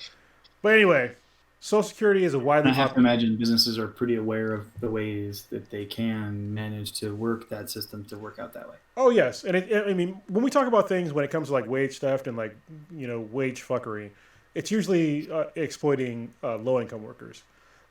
It a lot of times, but it also impacts high-income earners as well. And I'll talk about that a little bit later. But yeah, Social Security, everybody loves it. People talk about not wanting to take money away from it. It's a separate pool of money than the rest of our taxes, which is so is Medicare and Medicaid. They're taxed separately. If you look at if you pull out your paycheck, you'll see that there are different deductions for it. So when they talk about people taking money out of Social Security, I'm like, well, how are they doing that? Because it's literally a separate pool of money. So every time somebody says that they're coming from my Social Security or they're pulling money out of Social Security for X other program, they're probably full of shit. So I'm just leaving that out there. So I mean, you said everybody agrees with it. I don't. You don't agree with Social Security? No. Okay. Reasons. So what is its purpose? You kind of outlined it, right? The purpose is to provide a retirement plan for people who should put their own fucking retirement plan together. Now, not everybody, but these are also people who are working. You're only taxing people who are working to then provide them with a retirement plan when I'm already paying a different percentage into my actual retirement plan that I won't need. Social Security is like not even going to be a drop in the bucket compared to the retirement that I'm already planning out for myself. Because I like looked into it and read about it and like studied and figured out what I needed to do to have a plan to make sure that I could retire and live a good life like I want to. So the issue isn't just like throwing money at people and not enough to make sure that they have a retirement. It would be making sure that they are educated as soon as they get their jobs, or help before they get their first job. Maybe do this in high school. Talk about, we do like microfinance transact, like educate, like people take some stupid ass classes in high school, and we can't manage to get like civil service like type stuff, or like a real good civics class, or what the hell you need to do to have a plan for retirement. Like, Yeah. we can't teach people this stuff in high school as a requirement. Start teaching that stuff in middle school so that they think about it beforehand. They get that first job and they are planning their own retirement. They should already have a Roth IRA. Like that first job, sure, just start putting stuff into it. But we don't teach people to do this. That's the real problem. The problem isn't that people need us to throw money at them. They need to plan for their retirement early, which is what this was supposed to be. It was supposed to be like, hey, we had the Depression, we had the Great Depression. We need to help those people who didn't have a plan for getting through some kind of hard times like this. And then we'll make sure that everybody is ready later on. And then Social Security will go away. And then it just stayed forever. And it's not even going to be able to last forever. Like, we're going to keep paying into it and we're not even going to get out of it. So, okay. The last part what you just said, I don't understand. So, people that say that if I'm paying into it, but I'm going to get nothing out of it. How does, I don't understand the math there.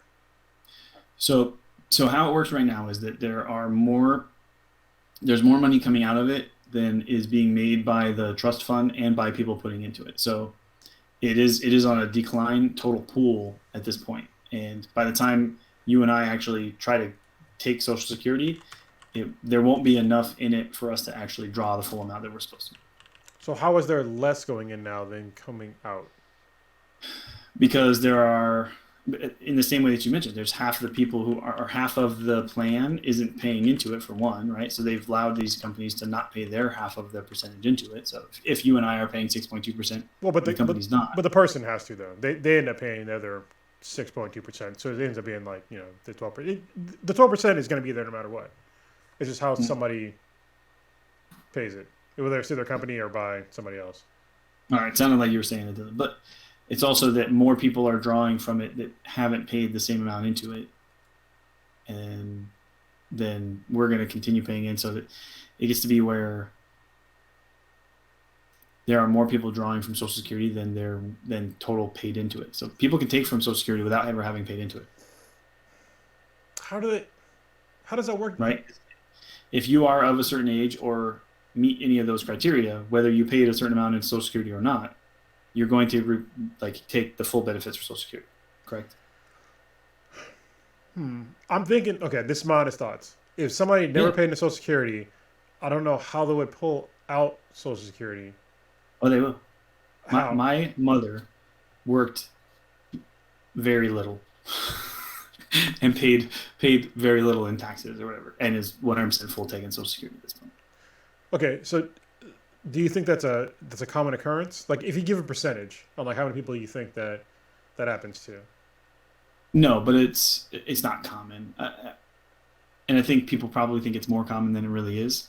But in this particular scenario, what do you think the odds would be that you'd be sitting across from someone who would tell you that their own mother is doing it, right? But yeah, it's early too. That's what I was asking, because I don't know. Before the age of 60 something. Yeah. Whatever. What is the age to take? 65? 60? 65, and then unless you can be disabled and something and Right. get it. And then she's got the disability stuff that's pulling her into it early. So. Okay. All right. So real quick, sorry, part of that was vaguely negative, but from my end. But I will tell you what I do agree with is that this comes down to, like, when I talk about some social programs and some other issues with the American government, a lot of it goes back to, like, hey, if we were just better educated, then a lot of this shit wouldn't even exist. Like, we'd be okay. But the problem is that, we're not there now. So could we get there? No, we're not. Yeah, and I don't, and like getting to like the better education thing, like we're going to run up into, I think there's a problem that people don't really want to acknowledge when it comes to like properly educating the rest of America, is that not everybody has the same intelligence potential as others. So for somebody to say, we need I don't agree with that. You don't agree with that? You think that everybody has the same exact intelligence potential as others? So Yeah. So there's what the difference between a fixed mindset and a growth mindset No. Well, I know are? I'm a constant learner, but yeah. So there's a couple of really good books, and actually, what's really crazy is one of the best books, like for kids especially, to learn growth mindset, and it's really important that they do it early on. So you're talking about a 4-year-old, like that would be perfect, right? Um, was written by a girl I went to high school with. Like she wrote this book, and it's like a part of like the standard curriculum for growth mindset. Um, so the idea is that you can. I was just listening to a book that talked a lot about it too, and I thought we talked about it. I'll come back to that. But so the growth mindset concept is just that it's not about some like predetermined capability level that you will attain and then can never surpass. It's about how much you're willing to work to keep working towards achieving something. Now it might mean that like you might work faster to achieve the same level as I would on a specific subject, but then if you're believing that like that was because you're just good at that and so you're able to get there and that's what you've got, but I know that I just need to keep working at it, they'll eventually surpass you if you're willing to accept that this is as good as you are, because that's just as good as you are. So I think, I mean, people have faculties, right? There are certain disabilities, but if you don't have one of those things that's holding you back because of some physiological issue, if you put the effort in and you really, really want to, you can do anything. Okay, so let me ask you this. Because you're active Marine, I'm not anymore. But we all know that there are people. Well, actually, fuck, I don't want to put it like that because I don't want to feel like people are dumb. But fuck it, some people are fucking dumb. Yeah, Whether it's through their actual some physiological means or just the way they were raised, there are people out there that are either not going to aspire to be as good as they could be, or they are focused on the wrong things. Mm-hmm. And those are things that I think that are going to be likely inescapable all throughout human history. In the future, like there's people that just they're not going to aspire to do certain things. Like there are people that I know that are just they're fine with just working like these menial jobs. You know, I'm just like, why are you still working this menial job? Well, it's like they're comfortable doing that. You know, and it's like, okay, you're comfortable doing that. You don't want anything else? Like, no, I'm good. People but that's about that mindset. That's they accept that there is no reason to work towards more. And that's where those who are dumb, and you talk about like, yeah, dude, I'm teaching right now. Like, it's dumb. But they're dumb. They're dumb right now, and if continuing to be dumb is not what they want, or if you can explain to them they have the potential to not be dumb if they just put in the right kind of work, they can achieve it. Like that's totally possible. You can choose to not be dumb especially in a specific subject. You say like, I want to be really good at this and not be dumb at it. You absolutely can. You just have to do a couple other things and find a good mentor. Like learn. Like you have to be willing to put in the work. But like you said, if your mindset is like, this is good enough, this is probably the best I'm going to be able to do, never going to change. So that's where the fixed versus growth mindset. And I will find that book and I'll make sure to let you know about it later. I probably won't be able to do it during the podcast. No, I'll put it in the comments or something. That's fine. I think that in those scenarios where people could have the potential to be more, yes, I think that could exist. But I mean, in our current society, no. And I'll tell you, one of the biggest drivers for this, you know, the having people that don't have a growth mindset is that we need people to work these shitty jobs. And so we're the way that our current school system is set up, it's based on a Prussian system that is made to like just spit out workers. And so we need people that are, you know, less educated to work these menial jobs, to work these menial tasks. So until we fix that, at least in America, I think that it's a low chance of like people really changing that mindset. But yeah, I mean, if it comes to like near utopia level, I agree with you. But there's like a lot of stuff that's got to change, you know. Yeah, I mean, like we're about to replace all those things with robots, so we need to start figuring that stuff out now. Well, that's where the UBI thing comes in for me. But because I mean, eventually we're gonna run out of like human jobs, right? And then what do we do? Yeah, so people be smarter. Yeah, well, that's the problem though. You can only have so many smart people. You can't all work on the same task. No, I mean, gosh, I was having this discussion with somebody. It got crazy. I can't remember where we went with it, but you know, new jobs will appear. Other things will be created. We will create things that manage those other systems. There's always going to need to be, you know, the ones who come up with the new concepts, even the systems that like create the robots that then maintain the robots that create the robots. You know, like someone had to think the whole idea up to begin with, to then tell the robot to make it. We're never going to let AI go so far as to just keep coming up with new ideas on its own. No, we'll let them keep themselves working and maintain the systems and work things past it. And we're way off topic, but like someone will still need to come up with those ideas, and those are the people. And I think even those initial machines, someone's got to engineer and design and tell a robot how to make it. Yeah, there are still going to be plenty of jobs. It's just going to be a matter of teaching people how to get to that point.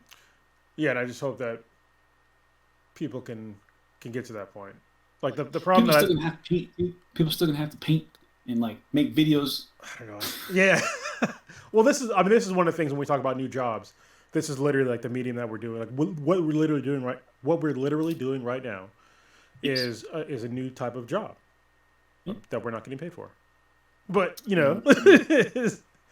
If people buy some more shirts, maybe. Yeah, please buy more shirts, and then we'll do a Patreon eventually, and you know, try to make this profitable. We'll find ways to make this work, man. Yeah, just to make you more content and also to get paid. I'm just saying. Anyway, two-way street. Yeah, and actually, you know what? I'll leave. Well, the last one is housing assistance. This is my last social program that I'll talk about. Okay. And it's housing assistance, and then I'll get into like the whole other parts of this. So housing assistance is a choice voucher program, aka Section 8. The Section 8 program allows private landlords to rent apartments and homes at fair market rates to qualified low-income tenants with rental subsidy administered by Home Forward. So if you're a low-income person, you can get into a home that you normally would not be able to afford, and it's subsidized by the government. At fair market rate. Yeah, fair market. Yeah, it's quote unquote. And this is another thing that is also, you know, it's means tested. So when we talk about means testing, that goes back to like a couple things on here.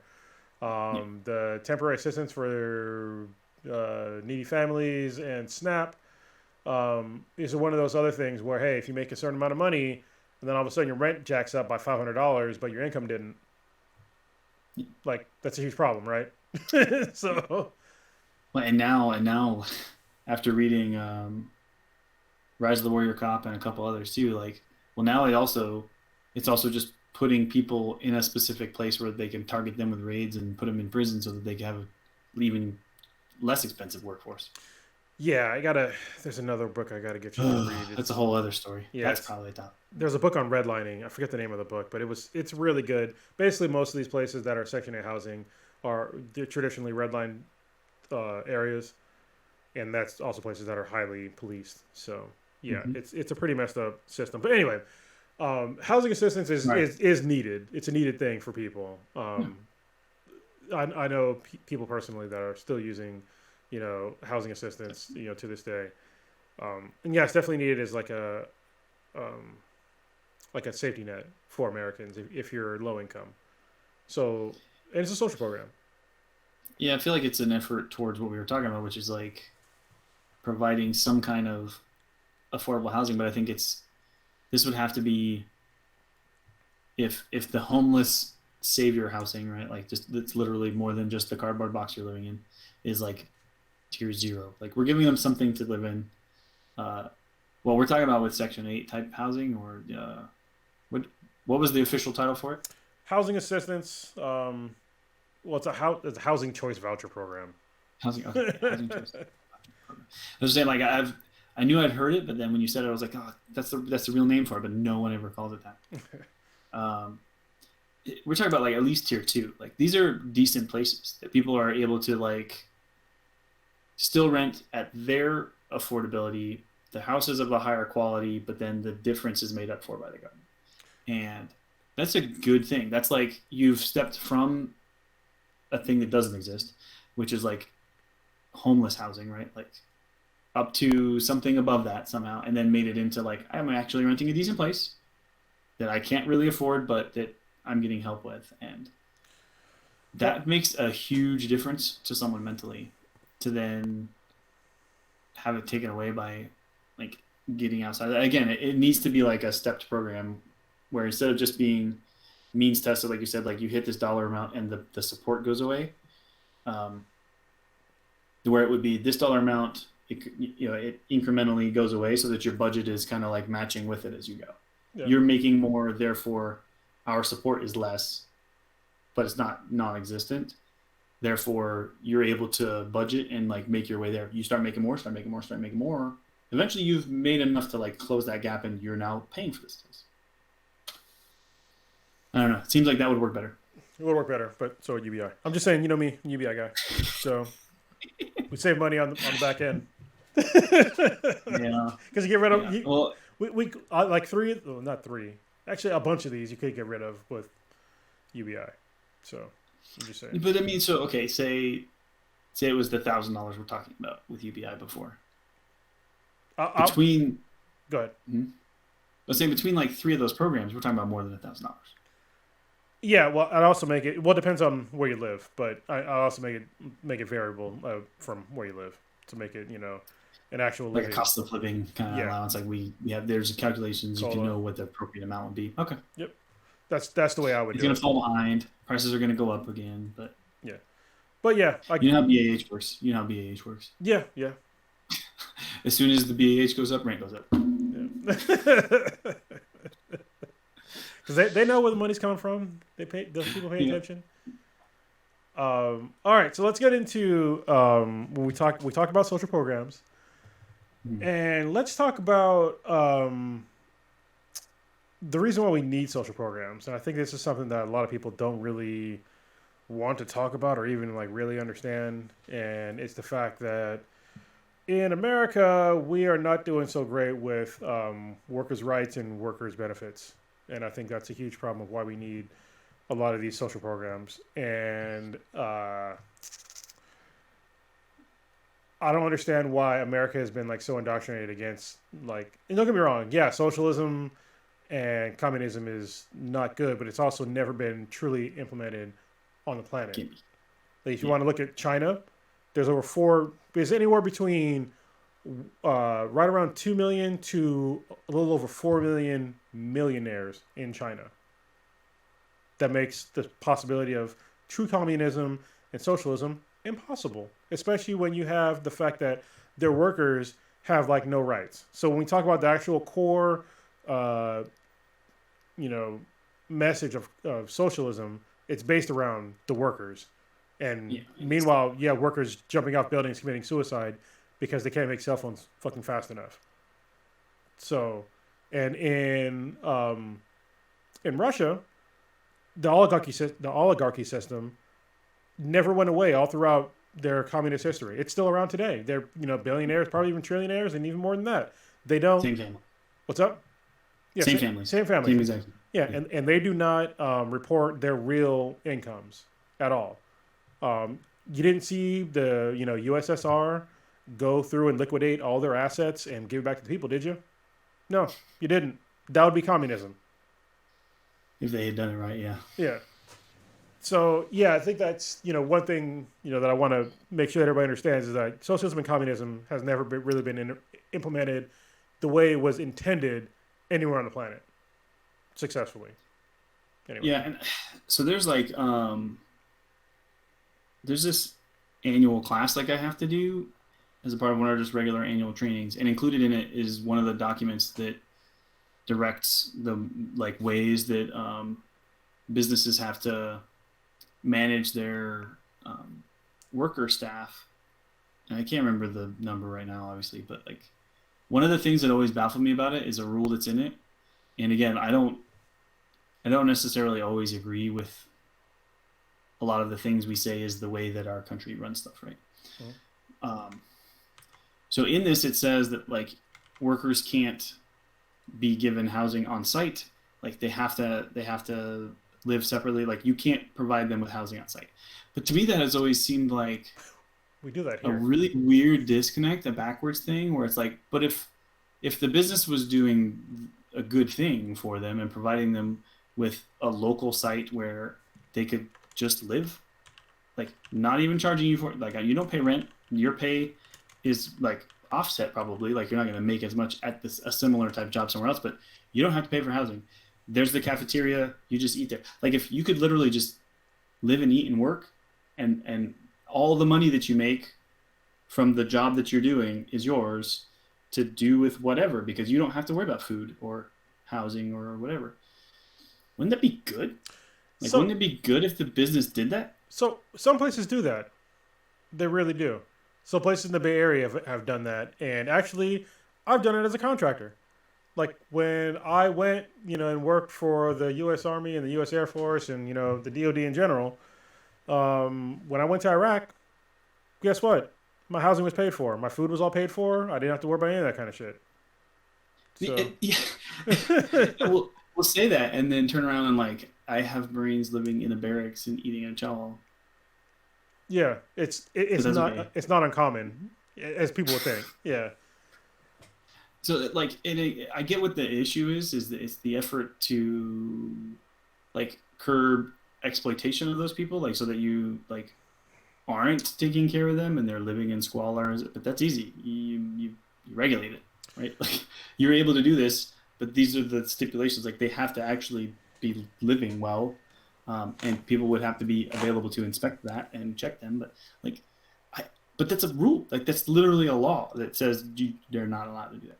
well, this is the weird part. I think when it comes to the military specifically, the reason why it's more acceptable is because they're not making quote unquote profit off of the person that is doing the living and working in the same basic area, right? When it comes to like corporations doing it, and this is where we're going to get into like kind of in the weeds on Yeah, this. they would. Yeah. This comes into wage theft. Okay, so this is a good segue, and this is a huge deal. All right, because I think when I started like researching this stuff, I was kind of just like, what is going on here? We've just accepted wage theft. I think basically since the time of slavery. This goes back to like slave days. It's wage theft. So, the Economic Policy Institute, which I will link in the description on this podcast, they did a study. I think it was in 2017, and they did a whole report. And I'm going to quote from the website. This report assesses the prevalence and magnitude of one form of wage theft, minimum wage violations. This is just one form of wage theft, okay? And I'll tell you about my form of wage theft when I was a contractor. This is just for minimum wage violations. So this is the Just not paying minimum wage. yeah. So workers being paid at an effective hourly rate below the binding minimum wage, right? Yeah. In the 10 most populous U.S. states, we find that obviously the website, that in these states, 2.4 million workers lose $8 billion annually, an average of $3,300 per year for year-round workers to minimum wage violations, nearly a quarter of their earned wages. This form of wage theft affects 17% of low-wage workers, with workers in all demographic categories being cheated out of pay. And go ahead. To clarify, that was only 10 states. Yeah, the 10 most populous states. All right. And this is only in the United States, okay? So what's amazing to me, something that I was like, I watched a video on, I forget the guy's name, I got to look it up, but there was a person that did a video, it was from the Gravel Institute, and he was talking about wage theft and profits at corporations. Basically, corporations posting all these profits, this is the most blinding display of wage theft that has ever existed, but we're just like, oh, these companies are making, a whole bunch of money. They're making profits. That's a good thing, right? No, it's really not. Like, it's good for the company, but their workers are not getting paid off of their actual work. What I mean by that is you have all these workers that are working, to do whatever menial tasks or even like important tasks, like, complex tasks. And they're doing their job so well that their companies are making money off of their wages in the form of, they're making money off of their actual labor way more than they're supposed to be paying them. Like, so when you see like we'll say like an Amazon, they're pulling down, billions of dollars in profit. Those billions of dollars in profits are off of their laborers' backs. So when they're boasting billions of dollars in profits, those are billions of dollars that should have went to their actual laborers. At least a larger portion of that. I'm not saying 100%, because yeah, I get it. Yeah, you should make profit, but also you should like wrap those profits back up into your company to make it better, or give it back to your workers, because they're the ones that you're actually making the revenue off of, is their actual labor. And people don't seem to understand that. They just think that, oh, they're profitable, but they don't understand why they're profitable. They're profitable off labor by not paying them a certain wage. And then how are they sustaining that? Like, I have to assume they're just cycling people through, because no one's going to put up with that for too long. No, they're going to, because especially if you're a low-wage worker, think about when you were a low-wage worker. Like when you were getting paid minimum wage, you had minimal skills. Where did you work? Cabinet shop, sweeping floors, Taco Bell. Anywhere you could, right? Yeah. Was it really a choice? No. Yeah, coffee shops. And again, like you said, eventually you like start developing skills, but yeah, no, wherever. So even when you start developing skills, I'm going to maybe finish your thought that you were thinking. As you develop skills, you probably have less wage theft, right? Yeah. No. I will tell you my story. All right. When I was a contractor for the Department of Defense, I was working for Dell and EMC as being a storage area network guy. And I went to Iraq and I worked there for a while. I was getting paid a bunch of money. I'll give you the actual numbers. This is no lie. For the first time I went to Iraq for a year, I got paid $250,000. That's $250,000 for 1 year of work. Mm-hmm. The DoD paid anywhere between $1.2 and $1.6 million just for me. Just for your contract. Yeah, I was happy to get paid less than a quarter for what they were charging for my work. My work. I was doing the work. I learned those skills. I'm the one that put my life in danger to go there and work there, and I was happy to get paid less than a quarter of what the Department of Defense was paying for my spot. That is wage theft. Yeah, and the numbers you cited before, when they talked about that $3,000 that the average one lost, whatever, what they say that they said that was about half, right? About half of their annual income or something like that. Let me see. An average of just said $3,300 per year for year-round workers. It didn't give me. Oh, sorry, nearly a quarter. It's nearly a quarter of their earned wages. So can you imagine getting paid minimum wage and a quarter of your fucking wages were stolen from you, and they know this? Because you're not even getting paid minimum wage at that point. Yeah, that's crazy. Well, weird. My mind went to like tying it back to, it's like, well, is part of that coming from you having to pay the other 6.2% for your Social Security because they're not paying it? Yeah, no, that's actually part of what they did. For some of them, yeah, is that they don't pay the other part of it, and it's insane like how much we've normalized these corporations stealing from us in the form just to make a profit, and that profit. All that profit does, for the most part, is just it jacks up their stock prices because they're showing that they're making a profit. Because we have the infinite growth paradigm, on planet Earth, which is it's totally nonsense. Basically, you have to make profits. You have to increase your revenue and profits year over year, or people will be less inclined to invest in your company. But you can't keep making profits year over year because that's infinite growth, and that's impossible. You can't make more profits, which is what they're looking for. Yeah, you make the same amount, but that's not good enough. No, but which is unsustainable. And I don't know. So I don't know. It's probably part of the Native American in me too. Is like it sees that part of Western culture too, and is like you realize that just doesn't work, right? You have to find the balance, and it's really frustrating to see, and it's so weird too to think about. Like, I talk about balance a lot. Like the name of the podcast? Oh, that was amazing. Holy crap. You did that. I didn't do that. You did that. Because it's the thing you have to do. And so like there were moments today I was doing work and doing some other things, and then like I stopped and just did something I wanted to do.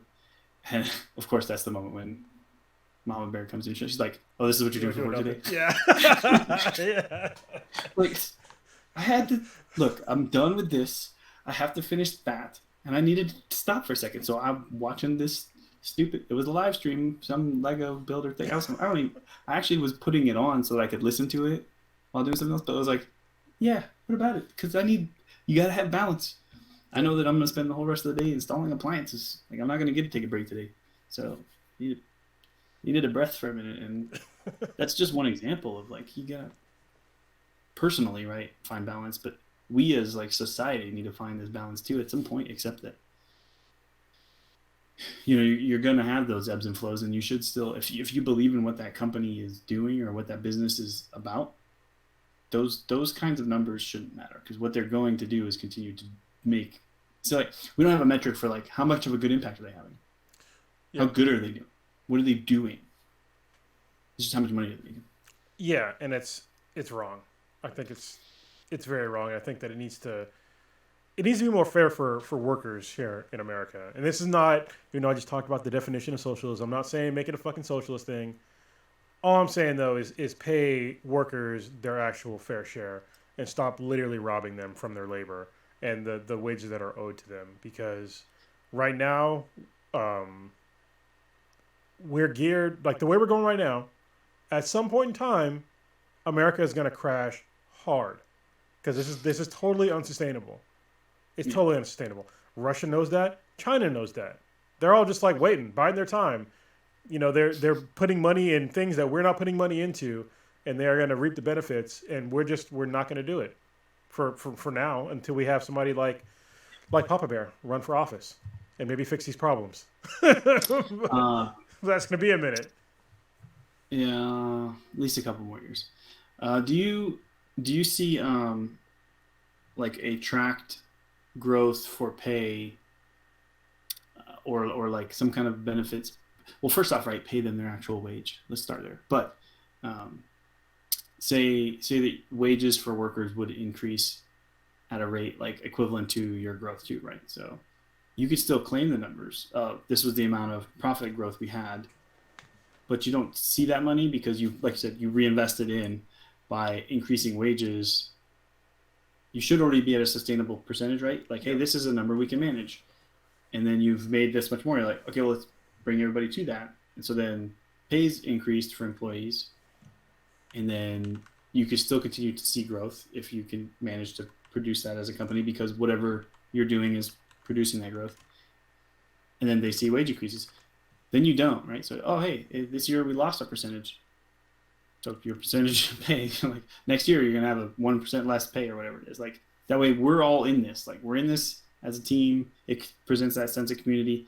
It kind of sucks if you're like an employee. You're like, I'm a waged employee and I took a pay cut because the company did. It's like, hey, look, we're all doing that. As long as we're actually all doing that, not just the workers. Yeah. But if there's that team, that feeling, that balance between those who are working and getting things and those who are trying to like do the business plan, like what are we getting involved in, what are we not, what are we working on, then it's a team and we're working towards it and we're all in this. If we succeed, we all succeed. If we fail, it's because we all fail.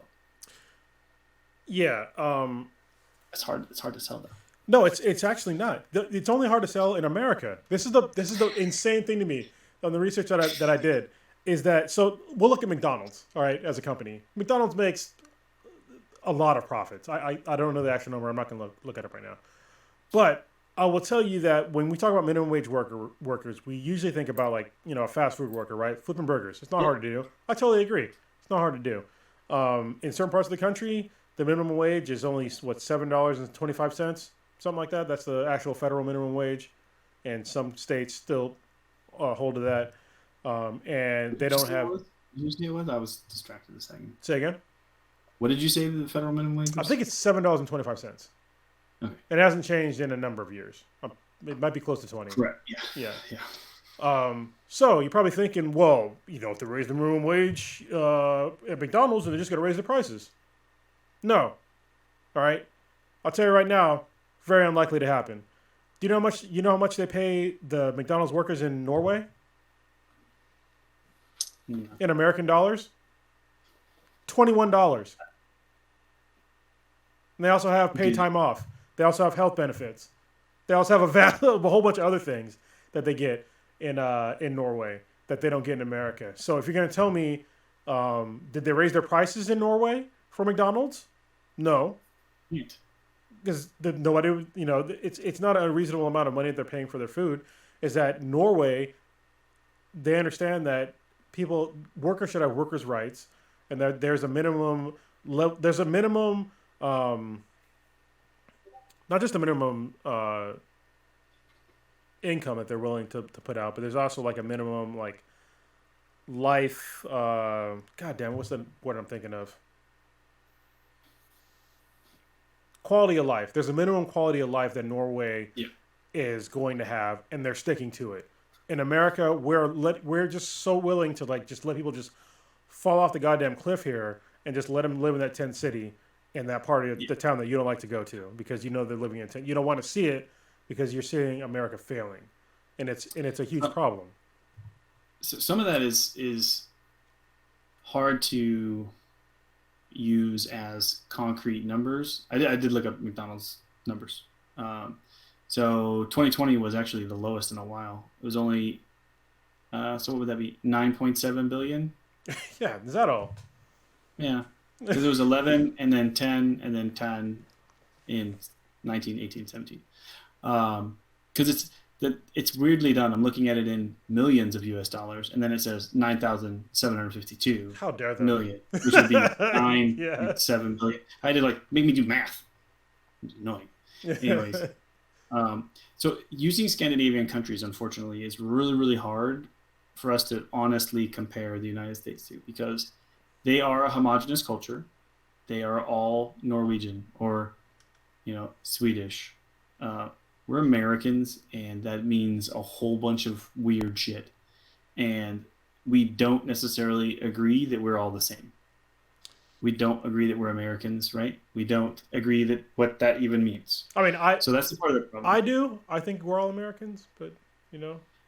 No, Americans don't agree Yeah. what that means, though. What that means, a lot of people, like half the stuff that I've even said on this podcast at this point, probably people are like, America, it's America. But anyways, like but so they also are paying like 70% of their wages in taxes because they culturally have agreed that there are a whole lot of things we should all have access to. So I know in Norway, and I believe in Sweden too, like you don't pay for fuel when you go to a gas station to fuel up your car because there's so many regulations on which cars you can have and what you can drive and what you're using it for and all these other things. And they just agreed to take that seriously, that you just fuel your car up and go. They've decided that's a thing that if you have a car and you're using it, just get gas. Yeah. So can we backtrack just for a minute here? Because I used to. Yeah, that seems like a big of a stretch. But No. It's not even the gas thing is fine. What you said about the 70%, effective tax rate in like Norway and other like Scandinavian countries.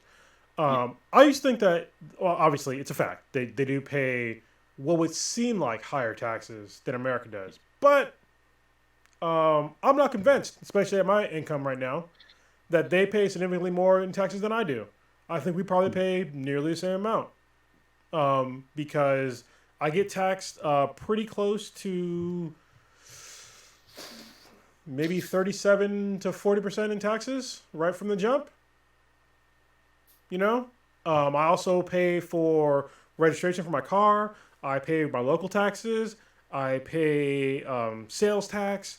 I pay. There's a whole bunch of litany of other taxes that I pay for in America that amounts to pretty goddamn close to at least 60% of my wages that I have no access to because I'm paying for them in taxes. And I guess those who tout that number assume they're then also paying all of that other stuff, like paying for registration and other things. I don't think they are. I don't know. It would make sense to not. Like, Yeah. you've already paid a whole lot. So I And don't know. and even Yeah, if they even if it'd be they worth looking into. I'd be totally willing to check that out. yeah, we should definitely check it out. But even if they were, the fact that their minimum wage is so much higher than ours kind of offsets that. It Well, yeah, offsets a and lot. then look at it this way too. If you had to worry about not a damn thing at Yeah. all, everything you needed and kind of wanted, and were like had access to, was totally paid for. 30% of your wages was for whatever fuck you wanted. You just spend 30% of your wages on literally just bullshit, like paying for video games. It's paying for like this a new computer, and if you could say, "Oh, that's computers for work too," that's probably paid for. Yeah. Like if suddenly this was literally only for the dumb, like the really expensive D&D dice that you're not going to tell Mama Bear that I bought, like for no reason, just spend $60 on a set of dice. Like you could just spend your money on that. You don't have to worry about all that other stuff. Like this house paid for, your water paid for, your electricity paid for. If all of those things were just requirements for living, your money's for Lego and other dumb crap. Yeah, but your society has to agree to it. I think that's the main thing. And that's where they have that advantage on us, which is that cohesive, like unified concept that we don't always have, and we struggle with because we also kind of pride ourselves on we're a hodgepodge of everything, and we're, the melting pot of, and this other concepts that like supposed to say that we are one thing made of many, but that also kind of leads us to back in your mind thinking, but that means it's a whole bunch of other people. It's a bunch of many. It's a bunch of not exactly the same as me. Yep. And instead of just believing we're all Americans and trusting that, like you said, I'm paying into the system that I trust will help take care of my fellow citizens. And maybe part of it is that lack of trust too. We see the system doesn't take care of them. So why would I put money into it when you're not going to actually take care of people? You're just going to take my money. Yeah, we need a better trust system in America, especially in our government. And I think a couple of podcasts ago, when you had your 10 things that you would change about the U.S. government, I think those were all steps in the right direction for the vast majority of Americans that aren't pieces of shit. A lot of them are simple. Yeah, they seem Some of them simple. aren't. Yeah. All right. Sorry, what did you say? No, they seem simple, but people are just. God damn. I'm just thinking about like I'm going to like this. I'm gonna do inclusionary training tomorrow for work. Okay. And I was talking to another person of color, and I remember like the things that we were talking about is like, this isn't gonna go over great with everybody, and this is just like unspoken shit. Like we knew exactly what the fuck we were talking about, and it was just like, yeah, I know. It's like people are gonna take this the wrong way, and I'm like, yeah, I know. But those people, they first of all, if they're not gonna take it the right way, they're the first people are gonna say that I'm not racist, and they're also don't want anybody to have. The people that don't want any other person to have any part of their pie, what they assume is their pie. You know what I mean? They don't want people to enjoy the same things that they had, here. And it's just like, why? Like, accept them. Like, we're paying taxes. To me, as long as you're paying taxes and not, committing like fucking violent crimes, I don't care what you do. You know what I mean? Just pay your taxes. Don't commit acts of violence or, the couple other things too, obviously. But I mean, I don't think that's a very high bar to really have to be a decent person. It's really not. Yeah, it's really not. Like my bar is low as shit. But did you stab anybody today? No. Yeah, it's Well, awesome.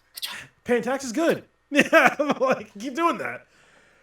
But yeah, there's people out there that are just like they don't want people to be included, in anything because we're the others.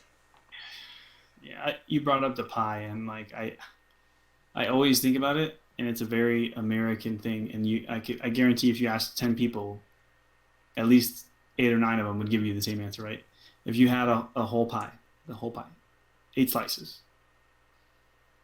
would you feel better if you ate the whole pie and you got to eat the whole pie, or if you shared it with 8 people and you all sat together, you got to enjoy everybody seeing all 8 slices of that pie?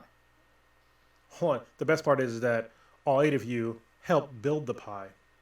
Like you actually, yeah. We made this pie together, and then we all eat the pie. But instead, like, I guess so maybe, like I paid for the ingredients, but we all made it together. So that's my pie. Yeah. Therefore, I'm going to eat all the pie as an option. But I could also make sure that since everybody contributed, we all eat the pie. But like, if you frame it the way I kind of started to, most people would be like, oh no, it'd be great. Have my friends, we would all eat pie. I would enjoy that more.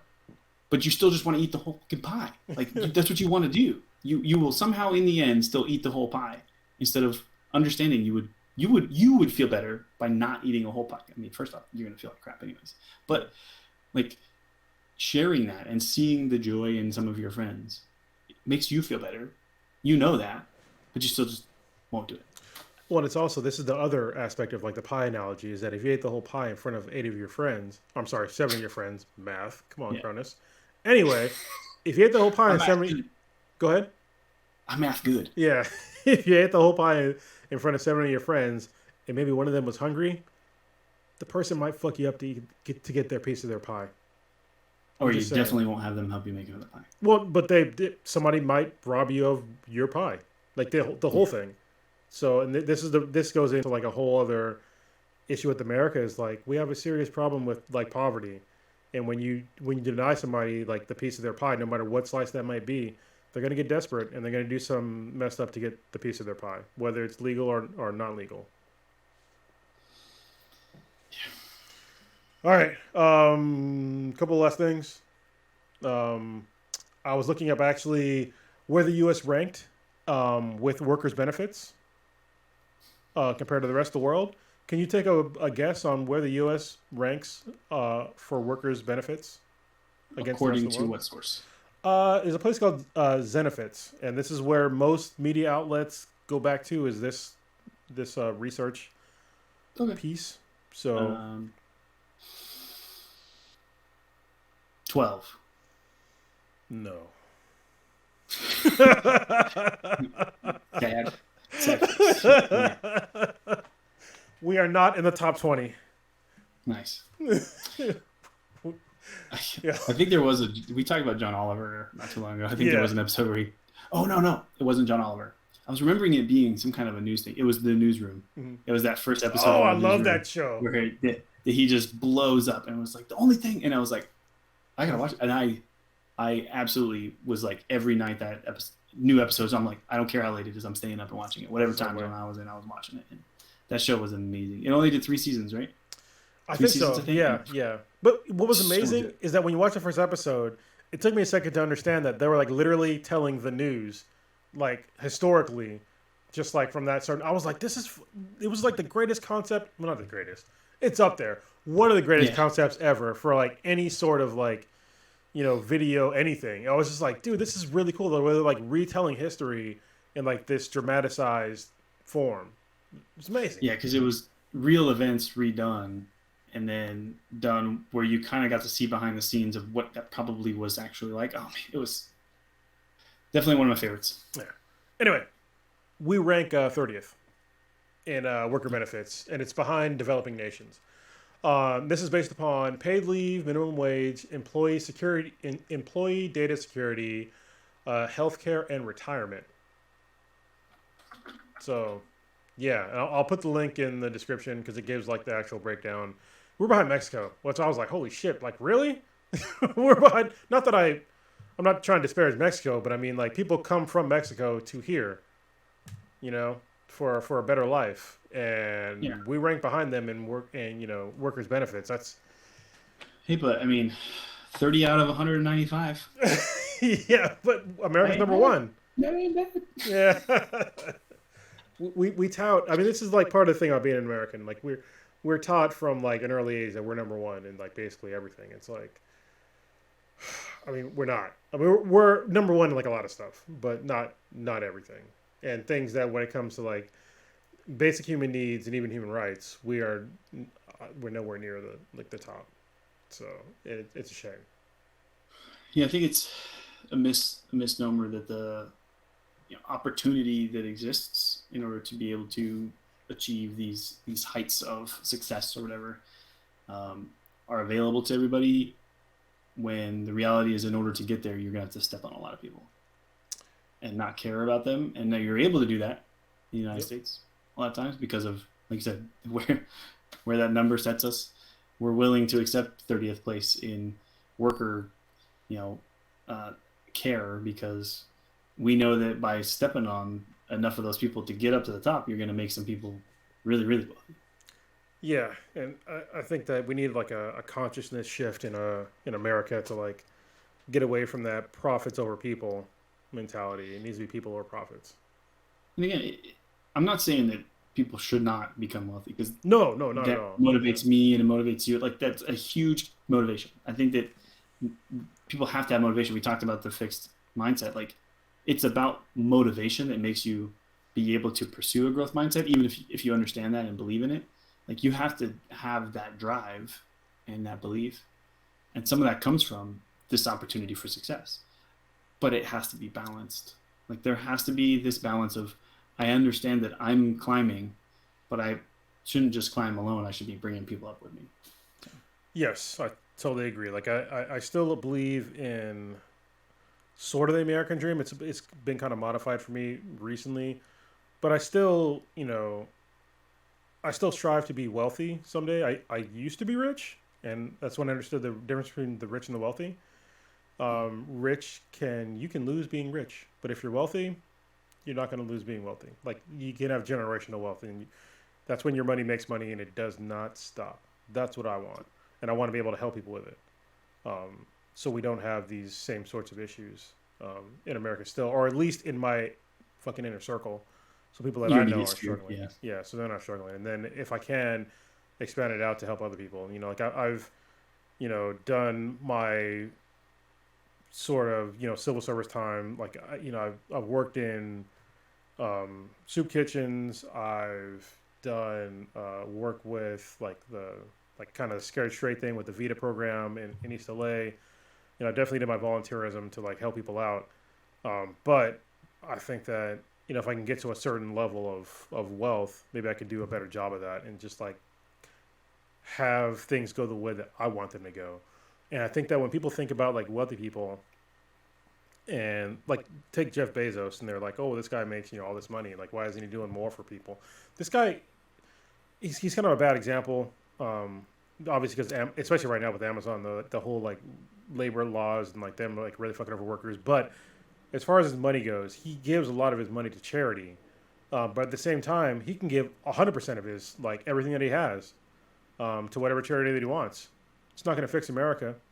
The problem with America is not necessarily the wealthy class. It's the government. That's the problem. That allows all these things to occur. That's the problem. Yeah, because it's as a society across America, we don't all look to Jeff Bezos to like take care of the bottom level of Maslow's No, hierarchy. yeah. It's not, and we should count on each other to take care of each other when we get to that point. And I guarantee that if anybody in his sphere, and probably a pretty large circle around that, even hit that level where they needed help, he would help them absolutely. But he's not obligated, and none of us should expect or feel entitled to his money to No. get out of those situations. We should be expecting us to all help each other to do that.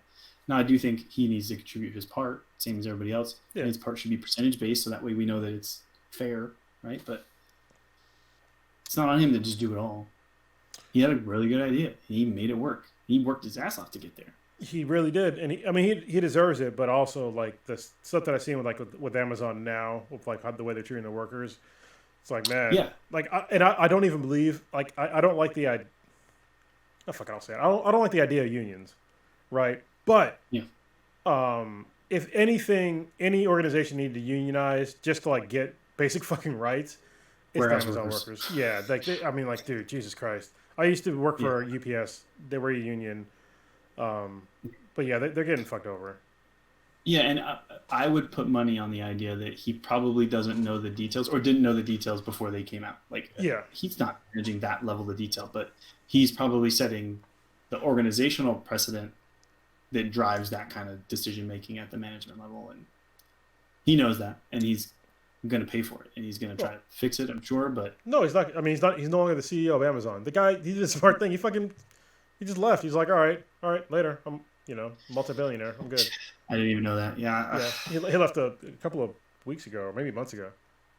I haven't been paying that close of attention apparently. Yeah. No, it's. I mean, you guys should think about it. All right, so I'm going to end this podcast on a sort of depressing note, and this is what it's kind of like wrapping stuff around Okay. social stuff and like wage theft and all these things. Somebody actually asked us on the podcast a little while ago to talk about the latest stimulus bill. So I'm going to talk about part of it. We're going to do a whole podcast on it. Okay, we're gonna do research. We're going to do it together. Do some research to see what was going on. And my screen is frozen. Can you still hear me? Can you hear me? What the fuck? All right, well, this was a technical issue. Can you hear me now? Yep. Yeah. All right, hold on. Go wait for the video to catch up. My connection dropped. You're still mid blinking. Yeah. All right, there we go. Starting to catch up. Yep, Yeah, you're good. there we go. All right, now I'm back.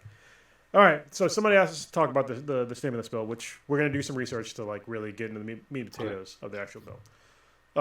But as I was doing my research for this, I was looking up fair shares. Like when we talk about, corporations, which are people now legally, even though they're not really, but they're legally they're supposed to be as people, which is weird as shit.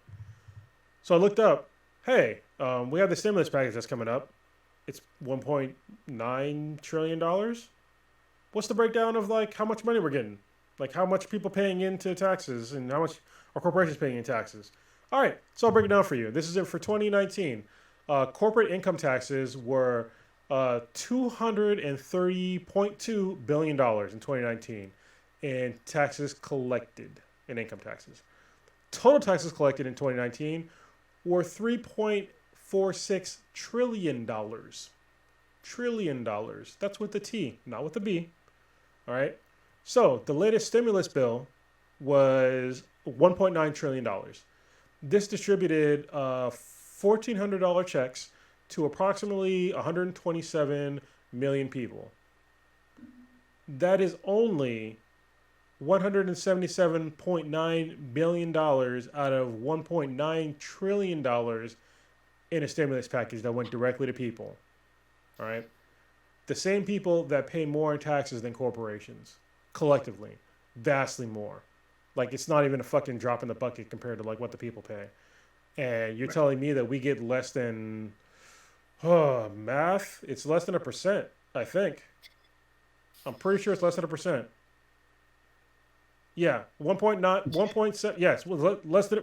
The people are getting half. Is it 0.5%? Something like that. Yeah, it's pretty low that we're getting direct. This is money that we put into the system that we're not getting back out. That we paid vastly more than corporations did, but corporations are getting more out of that $1.9 trillion than the people are. And the other money, because it's not evenly distributed, obviously, right? Not the rest of the money that is the 1.9 trillion is going towards the corporations, but it's going into other government programs and other like vague things that will be better served by just paying people. Like, why aren't we just paying people? If you want to tell me, we need to have this for small businesses are people too. If a small business is failing, why don't you just pay them directly? Yeah. Why they need a PPP loan? If the people that you're employing and you are getting compensated during this health crisis, if you're compensated, then you're fine. Like, why do you need the corporation or the small business to like really get incentivized when your basic needs are being met? And so I want. Go ahead. Say, especially if like, what is $1,400? We're talking about Yeah. a year's worth of time. Like, so there's been 3 total, right? 1,400, 1,800, and something else before that. And like, even across a year's worth of time, 3, let's call them even $2,000 payments, $6,000. What's that doing for somebody who can't work, or it isn't? I don't even understand how people are still surviving, because I'm salaried and am now in a critical position for continuing to make sure that the Marine Corps doesn't just entirely fall apart by not bringing new Marines in and training them to become Marines and do their jobs. But so that's considered to be a vital job. Yeah. Like how are people who aren't able to work from home getting through this when all we've done is give them $6,000? When, and you're just talking about the most current one. I can imagine if we did the numbers across all three, which it sounds like we will, which sounds great. Well, yeah, on the next one, not this one, but yeah, we will. Yeah, later. But I mean, even just on one, for it to be that small of an amount in a total dollar amount like that, when if we had just even made it something that would be feasible to actually support people, it probably still wouldn't hit a huge amount of this we're talking about. We could still fund these other programs. Yeah. It's And- okay. So it made me like really angry when I started crunching the numbers, and I was just like, we're not helping people. Like we're helping. Where is our person in Congress, like saying this shit? Like, how the fuck are we only paying people this much money when we're putting this much into the program? Let me do the math. And like standing there on the floor with a chalkboard, like in Congress, like, if only we did this, then what are we doing? I wish Katie Porter would have done this, because she does like the whole like whiteboard thing. She could have broken it down, because it's like literally less than 1%. It's less than 1%, and the rest of it is going back into the government or to corporations. It's so that you can say we put together a $3.6 trillion support bill and then not actually support it. Yeah, and there's money left over from the last bill that hasn't been used yet, so which we'll go over in the last in subsequent podcast. But yeah, it's amazing to me how much money has been spent on corporations and not on the people. And so hopefully the next time you hear somebody talk about America's becoming socialist, listen to this podcast, tell them to shut the fuck up. No, we're not. If we're if we're becoming a socialist country, then we would protect our workers more. At bare minimum, we would protect our workers more, which is everybody listening to this, unless you're a Jeff Bezos, which, I mean, you worked at some point in time, I guess, Jeff Bezos. At which point, promote this podcast, please. I'm just saying. Just put it number one spot. Yeah. Yeah, because I mean, he definitely got his wages stolen at some point when he was young and working. Yeah. Because I don't think he started off. He didn't have family money. He's new money. No, and I saw a messed up, like, this is a Facebook thing about talking about how he came from money. No, he didn't. He came from a single mom, and then his stepdad was an immigrant to America. So he didn't come from any money either. So I remember watching pictures of this guy. I remember when Amazon first came up and they just sold books. It's a bookstore. Yeah, it was just sold books, and there's pictures of him you could find of him like an old shitty ass, 486 computer with like Amazon and like a shitty banner and like a one office. Amazon was basically one office, and he brought it up from nothing. Yeah. But it doesn't excuse like the things that are going on now in Amazon. Like, No. There's literally stories of people like pissing in bottles and shitting in their cars to like make these deliveries, and it's like, man, that's not okay. Serious. Yeah, it's not. I can get my package tomorrow. It's fine. If you gotta literally defecate or piss in the truck that you're trying to get my delivery to me on time, make it for tomorrow. Yeah. I think we'll be okay. We will survive.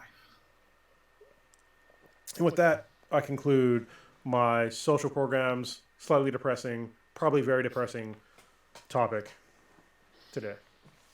Yeah, and I guess I'll give one final thought, which was, I mean, you kind of closed with it sort of too, which was like we would take better care of our workers, but also like then if it was truly socialist, right, our wages would be tied directly to the work you're doing, which would mean they'd be tied directly to profits. So kind of like I said, that not that I think it's the right thing, but that would be a system that more accurately represented it, which is that you'd have a wage, and then if the company profited, you would profit. Your wages would go up based on that, or you'd get bonuses at the end of the year based on your profits for the company, which could be cool. Yeah, but they don't. This is the messed up part. I mean, it's the wealthy slash managerial class, which I mean I'm not the wealthy class, but they put me in like the managerial slash whatever fucking class because I have a certain amount of money. Is that I can put my money, yeah, including you as well. Is that I can put my money into a company and profit off of their wage theft because they're making profits off of wage theft. Yeah, totally can. Actually, And yeah, that's the stock market. If y'all didn't know, yeah, so hint, hint. That's why I was like, actually, I am doing that. So yeah, I am too. I mean, I have stock, and until it's Apple, not viable, I'll keep it. yeah. What was kind of crazy was that I had stock in a company called Vivint Solar, Oh yeah, yeah, and I know what that is. and It's then they got great. bought by Sunrun, who installed my system here. So I was Nice. like buying into my own stuff. Yeah, It's funny. I did a meme stock. I bought some AMC stock nice. little while back. It didn't go crazy yet, but I think it's in the long run. I think they'll be up because Oh yeah, somebody's going to survive out of those companies. So yeah. AMC and what's the other big one? GameStop. Hmm? That's the GameStop is Oh the no, other no, no. I meme stock. was talking about the movie theaters. Like there's AMC and then Regal. Like AMC and And Regal Century, yeah. cinemas, they're not going anywhere. No, They'll make it through. They'll hold out, and then they'll come back with this with a storm, and you'll get something out of that. So. And then they'll steal wages from their employees. yes, they will. Because I used to work for Century Theaters as a minimum wage worker. So yeah. My buddy worked at theater too. Yeah, it's rough. That was tough. That was a tough job. I mean, it was rough, but as a kid, it's one of the greatest jobs you could ever get. Because so when you're a It was kid cool. and you're starting off like working jobs, like it's good to have a job where you can like literally trade services with somebody else. What I mean by trade services is like I worked at a movie theater. I would let somebody in to like watch a movie. If they like worked in like a fast food restaurant, they would like give me free food. So we would trade services with each other to like get stuff done. But see, that's why they steal our wages. 'Cause me and you were trading stuff like that. We're like, yeah, you can come on in. Or the other way around, I did it because they stole my wages. That's true. Although I think I'd have to say I was not aware of it, and I doubt that most of the time when you're that age, you're not really that aware that you're getting ripped off. No. I was happy to like literally go home with a bag of popcorn. Yeah. Like I mean, a trash bag full of popcorn. I'm not talking about like, a reasonable bag of popcorn. A If we're trash about bag. to throw this out, anyways. Yeah. So I'd take it home. I love popcorn. All right. I think we've had our end of podcast random conversation. We have, but I have to get up in like 6 hours, 7 hours, something like that. I don't know. I work More at than 7 4. a.m. Yeah. Are you going back to work tomorrow, right? You gonna work out Tell tomorrow? me- You working out tomorrow? Oh yeah, always, yeah. What you gonna get up at like what 4 something in the morning 5? 4 o'clock, yeah. See, now I sound like a bitch. God damn it. That's okay. I'm a civilian. I could be a, You can't. 6 is pretty badass for a civilian. but I probably won't get up at 6. Well, stick to 6 and we'll sound pretty bad. No, I'll get up at 6:45 and then I'll work. But sometimes I get up at 6:30 and I'll do yoga, and then I'll work. That's what I should do all the time because I feel better throughout the day. But I work out every day. I was thinking about starting Tai Chi every morning too, because like that's what the Chinese do, and then like almost throughout all of Asia, because it's smooth and like as you get older and older, you can stay fit and do very low impact stuff. I was thinking about Anytime you can get your body. I mean, you're doing it anyway. You're an active Marine, so this is relevant. But for anybody else listening to this, anything you can do daily to get your goddamn body moving, just do it. Especially as you get older, because getting older, it's a shit show. And if you don't take care of your little meat vehicle, your meat suit, it's gonna fall apart, and you're gonna live a drastically reduced life as you get older. Are we both Are you vaccinated now? You're fully vaccinated now, right? Yep. I got my second one last week, so I'm actually probably gonna come down your way around Thanksgiving time if you're in the area. Yeah, we still should be. Yeah. I should be able to Yeah. come out for like at least a beer or something. See you, meet Absolutely. you in real life. Yeah. We'll do something here from the Addison versus studio. Yeah, that'd be awesome. Because my brother invited me to come down for Thanksgiving. I haven't seen him in I saw him recently, but like it was real quick. Yeah, that'd be sweet. Yeah, Mama Bear just got her second one today, so she's gonna not feel sweet tomorrow. So did you have symptoms? Did she? Did you Or when you after you got your oh second? yeah, I spent like the whole afternoon. So basically, I came home about 1300, and I just crashed on the couch, and I slept until bedtime, and I went to sleep. Oh, no, that was it. Nothing else. I by the next day, I felt fine, but I felt terrible, and I was like, I know that I just need rest. I know that's how my body works. Yeah. That's why sometimes it made me mad when I was a younger Marine, and like people be like, "You need to go to sick call." I'm like, "Look, I need orange juice, and I need to go to sleep." Yeah. Sometimes rest is all you need. You Yeah, know. and I won't have to deal with this. Like I'll just be out. And they made me go. And I was so mad. Yeah. I got tired and I got the body aches, but I also had a weird one where my You lymph get the lip. node, yeah, my lymph node Yeah. in my armpit like swelled up and it was like really tender, and I was like, "What the fuck is this?" I had to like Google it, and it's like, "Oh, it's normal." Apparently, a bunch of women have been going getting mammograms. Who were just like, "Do I have cancer now?" That seems legit, Oh, because I was just like, "Whoa, like what? Why is this like that?" it happened with my smallpox. Smallpox? Yeah, my smallpox vaccination. It got like you get the lymph node swelling on both sides. So pretty normal. Yeah, because your body's trying to like whoa and like goes into overdrive and I'm actually glad that I got some symptoms afterwards, because then I know my just you do know my immune system actually knows, like, hey, this is something to look for, and this is how you defeat it. So yeah. yeah. People who get sick and are mad about it, I'm like, it just means you're better at fighting that thing. Yeah, I don't ever mind getting sick. That's Marine shit right there. All you did was get better.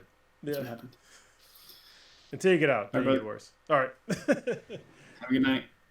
Later, man. 2006 appliances. Everything was original from the house. The microwave, expected when I took out microwave, put in microwave, No. 4,000 times lifting the microwave up. It was annoying.